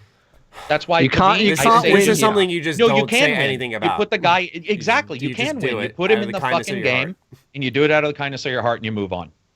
You're already selling version. Are they the ones selling the version of the game with no game in it, or is that the other AAA game that's coming out? No, but what I'm saying is that some people will say, well, at the very least, the family's getting money for this. So what's another situation where the family could get money and it's a fine thing? And then you would say, well, Warner Brothers donates directly, but then someone will say they're going to have that as a tax write-off. And then that's still a bad thing. And then someone will say, well, they shouldn't have it as a tax write-off. And then others will say, well, why not? It's a shit situation. Yeah. What do you do? Never-ending cycle. That's true. Because money complicates things. I do want the family to get to get help, obviously, because I'm sure their fucking finances are. Yeah, they're probably neck deep in debt. And I don't blame. I make sure everybody understands. In no way, shape, or form do I personally don't think the developers have the ability to even say this will be DLC. They can create stuff, the publishers, and so I don't think this is really anything to do with the developer. It's just sort of weird. It's just. It, as a couple other videos have said, is like we're getting into such a weird area now that everything is DLC, including as Total Biscuit said, commemorating someone's death by cancer via DLC is really a level of creep that seems like we don't want to enter it at all. But I think I would have preferred have a cool character that everyone gets. And we'll donate X amount. If they claim it as a tax write-off, then they do that. But I still think that it's more palatable. Yeah, I agree. All right, that is all we have for the week. How fucking long is this podcast, dude? 2 hours. It feels like 2 hours. Oh, that's it, dude. It feels like it's already 5 o'clock. Yeah. But my time. We start. It was that Creation Club discussion was 50 minutes. I was gonna say if we didn't do Creation Club, this is about an hour long podcast. It's because we just kept rolling through the news really quick. We did. It's true. I'll discuss one thing really quickly. Someone on Twitter asked me because we were talking about Black Lab Games creating Battlestar Deadlock or whatever it's called, and someone was like, "Whatever happened to all the Australian development studios studios in Australia, whatever happened to them? Like, used to have THQ, 2K, Bondi? Team Bondi that made it LA Noire. So, you had big development studios in Australia, and someone asked, well, whatever happened to them? Because they're gone now. Like, mostly, I'd say about 95% plus of the studios in Australia are small independent, well, not small, but they're independent studios. Most, if not all, are. The one exception is Fire Monkeys, which is EA owned. And they operate out of Melbourne. But essentially what happened is that you did have studios here that were either doing work for hire, like Tantalus. I think Tantalus is still operating, and they helped with some Zelda games and some Switch ports. But then you had, THQ, you had 2K Australia that worked out of Canberra that helped with BioShock, which was cool. But what happened is the GFC happened, and the Australian dollar got really, really strong because for the most part, the Australian economy wasn't really hit by the GFC. So the Australian dollar got really strong compared to the US. So it was much more expensive for US-based companies to have studios here. So a lot of them closed down, and that really contracted the industry, and a lot of people left overseas to Canada and stuff like that. And also as well, studios, when they set up in Canada, they usually have tax breaks. We don't have any tax breaks for games development in Australia, let alone funding for games development. So a lot of the studios that started up nowadays are small independent studios. They came out of that era where we don't really have our big AAAs here anymore. We have small companies making mobile games or games predominantly for Steam, like a Battlestar Deadlock with Blacklight Games. So whoever asked that question, I can't remember your name, I apologize, but that's what happened to Australian development. It's a really interesting story.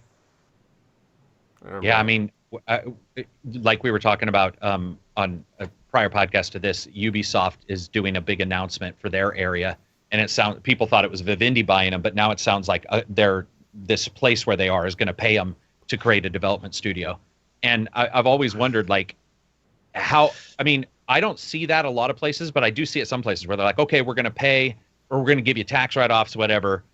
Maine did it, and that baseball player made the one game, Kingdoms of Amalur or whatever, and I think he had to pay it all back. Yeah, and more. But does Australia have any?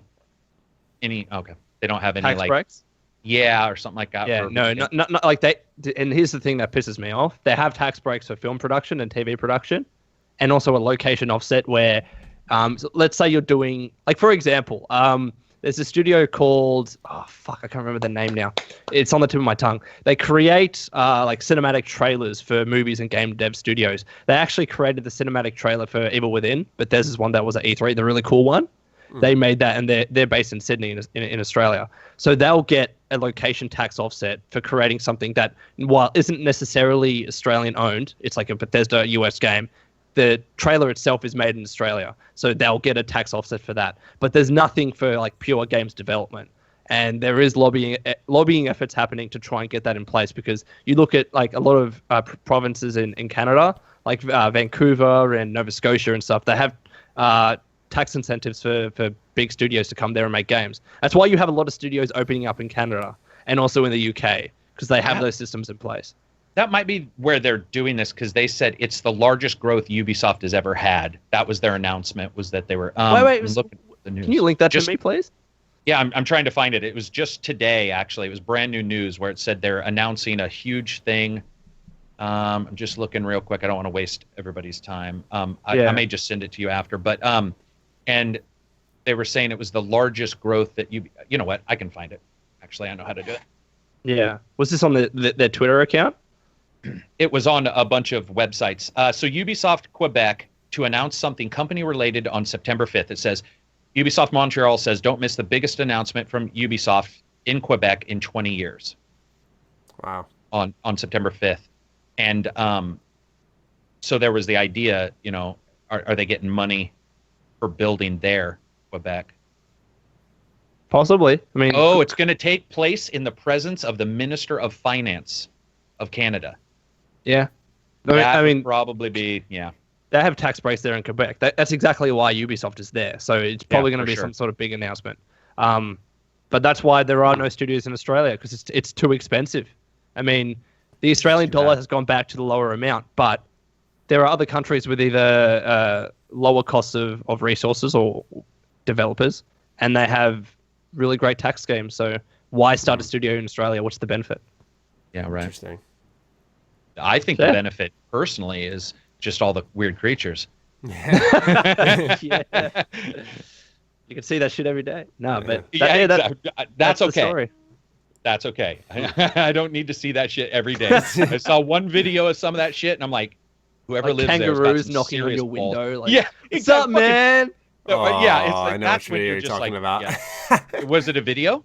There's a video of like a kangaroo just like ding ding, just got scratching these at the sharp window of fucking some guy's claws. I'm like, that is actually dude, terrifying. and they're jacked. That's the great thing. They Like, are they'll show up and they'll be like, they'll be all, "What's up, dude? Snap into a Slim Jim. I'm gonna fuck you up." And you're like, I've told this story before, and I'll tell it again. I was playing tennis with some of my friends, and there's like a big cage around the two tennis courts, and we saw one kangaroo. Like, oh yeah, like we see kangaroos all the time, and then another one, and then another one, and there's literally like 20 kangaroos circling around this fucking tennis cage, and we're thinking we're gonna die because kangaroos can like they can disembowel you by kicking you, because they'll lean on their powerful tails and they'll kick the fuck out of you. Like they're buff, man. And we were scared for our fucking lives. That was some scary shit. Dude, you most likely they've gained full sentience and they were betting on your game. So I'm just saying there's a really good chance. Whoever wins, I get to kill him first. My personal belief is that that's where Armageddon will start, is fucking Australia. Like all those creatures will suddenly get human smart and they're going to be on planes, fucking kangaroos flying on planes, fucking showing up, just disemboweling people because we think they're funny. In America, before YouTube and shit, you heard about a kangaroo and you saw it and you're like, it's a giant fuck, man. It's like a giant rat with a huge tail. It's no big deal. Yeah. And then you see the video of the fucking one choking the dog out and you're like, Yeah. And the guy's like boxing. Is like, yeah, I was going to say, you see a guy boxing a kangaroo. Yeah. Even though a kangaroo fuck you up, just like any animal, you'll see people like be all, oh, I could take that. It's like, yeah, wait until the animal goes into nature mode. There's something crazy about the way animals move, man. Have you ever tried to wrestle a pissed off cat into something to get him to the vet? It's scratched. Yeah. Oh, dude, yeah, it looks like you just came out of Vietnam and shit. All right, that'll conclude episode 123. Wrestle an angry cat. Yeah, is that our hashtag? No, I'm just joking. I want to use the one sentence I still haven't said in the video, but I'm not gonna. What should it be? We talked a lot about Creation Club. Yeah, correct. I don't know. So something about. Think of something, guys. Yeah, fuck. This is the first time we actually struggled with one. It's usually something that's like, yeah, like I'll say, one of us will say something and be like, yeah, that's it, yeah, okay. Then maybe Wrestle Wet Cat is the winner. Yeah, Kangaroos flying planes. Hashtag buff kangaroo or some shit. Hashtag buff kangaroos would work. Yeah, buff kangaroo will be the hashtag for the week. Bet. Yeah, go for it. Yeah, but yeah, something about them betting kangas. Is that like an abbreviation for them? Hey, it's a kanga. What is an abbreviation for kangaroo? Kanga. Yeah. Kanga? I thought maybe it might be a roo. You guys ever wonder if that abbreviation was done by the person dying by a kangaroo's feet at that time? Like he's like, it's a kanga. And they're like, pretty good slang. Well, that's how you got like Kangaskhan is a Pokemon based on a kangaroo. So Kanga. All right, so buff kangaroo. That'll be the hashtag for the week. And we hope you guys enjoyed. So if you listen this far, tweet any of the handles on screen with that hashtag, and we're looking forward to seeing them all pour in. Thank you, boys, for your time. It was a delightful episode as per usual, and I'm looking forward to the response to this one. So we talked a lot about Creation Club. Other than that, we will catch you guys in next week's episode. Peace. Peace out. Peace out.